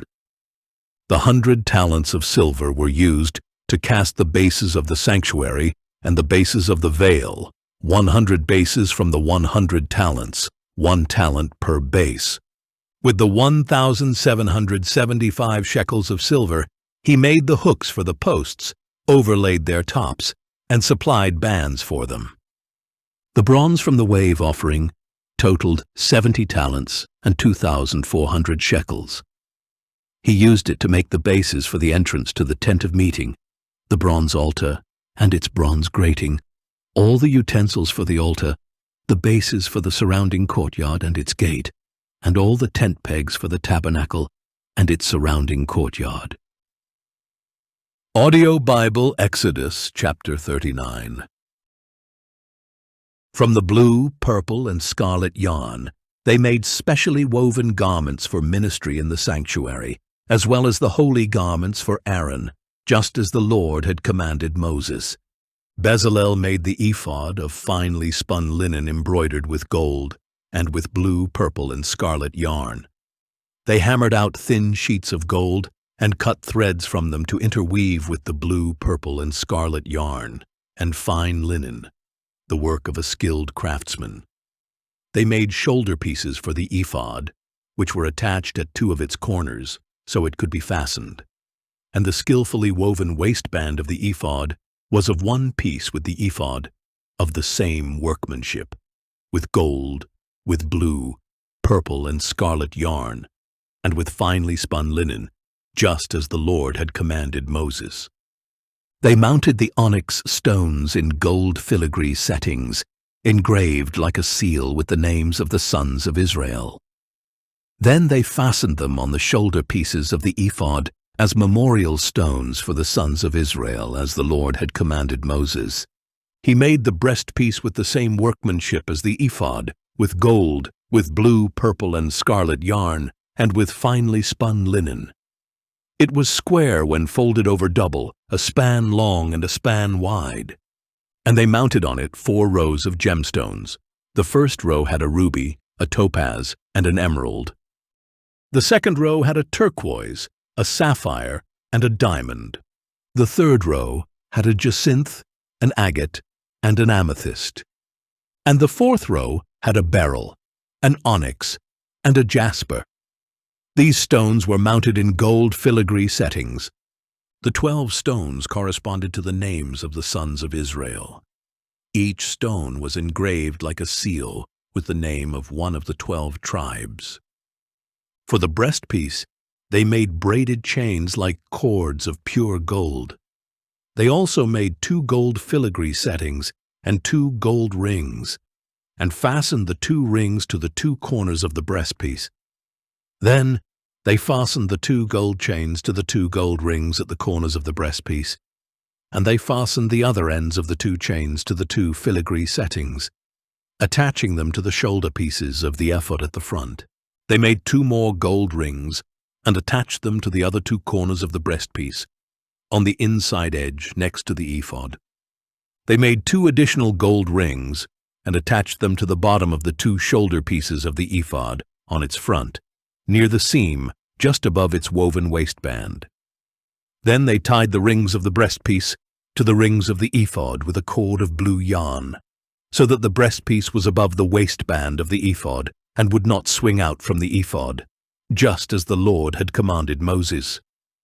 They made the robe of the ephod entirely of blue cloth, the work of a weaver, with an opening in the center of the robe like that of a garment, with a collar around the opening so that it would not tear. They made pomegranates of blue, purple, and scarlet yarn, and finely spun linen on the lower hem of the robe. They also made bells of pure gold, and attached them around the hem between the pomegranates, alternating the bells and pomegranates around the lower hem of the robe to be worn for ministry, just as the Lord had commanded Moses. For Aaron and his sons, they made tunics of fine linen, the work of a weaver, as well as the turban of fine linen, the ornate headbands and undergarments of finely spun linen, and the sash of finely spun linen, embroidered with blue, purple, and scarlet yarn, just as the Lord had commanded Moses. They also made the plate of the holy crown of pure gold, and they engraved on it, like an inscription on a seal, "Holy to the Lord." Then they fastened to it a blue cord to mount it on the turban, just as the Lord had commanded Moses. So all the work for the tabernacle, the tent of meeting, was completed. The Israelites did everything just as the Lord had commanded Moses.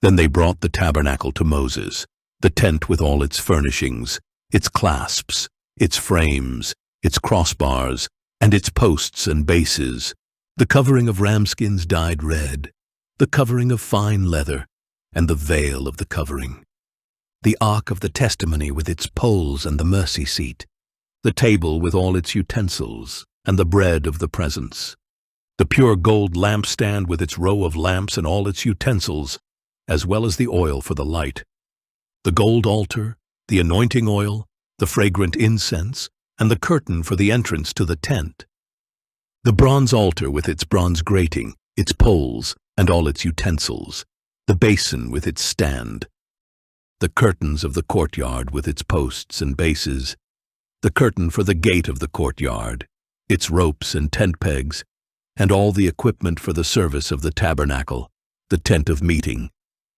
and the woven garments for ministering in the sanctuary, both the holy garments for Aaron the priest, and the garments for his sons to serve as priests. The Israelites had done all the work, just as the Lord had commanded Moses. And Moses inspected all the work, and saw that they had accomplished it just as the Lord had commanded. So Moses blessed them. Audio Bible, Exodus, chapter 40.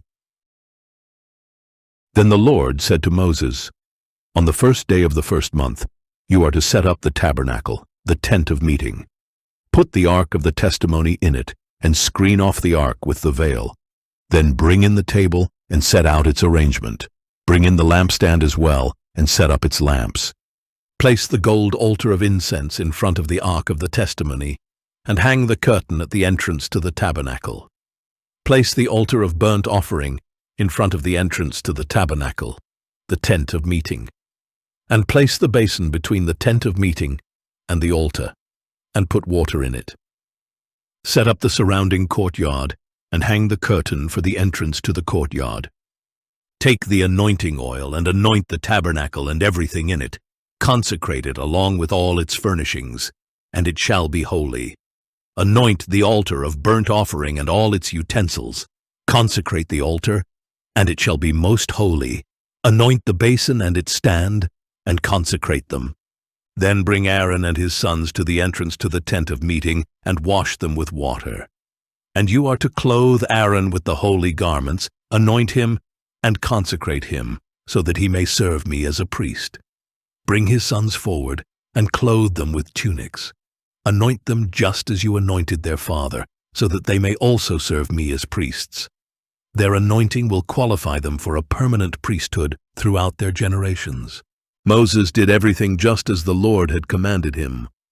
So the tabernacle was set up on the first day of the first month of the second year. When Moses set up the tabernacle, he laid its bases, positioned its frames, inserted its crossbars, and set up its posts. Then he spread the tent over the tabernacle and put the covering over the tent, just as the Lord had commanded him. Moses took the testimony and placed it in the ark, attaching the poles to the ark, and he set the mercy seat atop the ark. Then he brought the ark into the tabernacle, put up the veil for the screen, and shielded off the ark of the testimony, just as the Lord had commanded him. Moses placed the table in the tent of meeting on the north side of the tabernacle, outside the veil. He arranged the bread on it before the Lord, just as the Lord had commanded him. He also placed the lampstand in the tent of meeting, opposite the table on the south side of the tabernacle, and set up the lamps before the Lord, just as the Lord had commanded him. Moses placed the gold altar in the tent of meeting, in front of the veil, and he burned fragrant incense on it, just as the Lord had commanded him. Then he put up the curtain at the entrance to the tabernacle. He placed the altar of burnt offering near the entrance to the tabernacle, the tent of meeting, and offered on it the burnt offering and the grain offering, just as the Lord had commanded him. He placed the basin between the tent of meeting and the altar, and put water in it for washing, and from it Moses, Aaron, and his sons washed their hands and feet. They washed whenever they entered the tent of meeting or approached the altar, just as the Lord had commanded Moses. And Moses set up the courtyard around the tabernacle and the altar, and he hung the curtain for the entrance to the courtyard. So Moses finished the work. Then the cloud covered the tent of meeting, and the glory of the Lord filled the tabernacle. Moses was unable to enter the tent of meeting because the cloud had settled on it, and the glory of the Lord filled the tabernacle. Whenever the cloud was lifted from above the tabernacle, the Israelites would set out through all the stages of their journey. If the cloud was not lifted, they would not set out until the day it was taken up. For the cloud of the Lord was over the tabernacle by day, and fire was in the cloud by night, in the sight of all the house of Israel through all their journeys.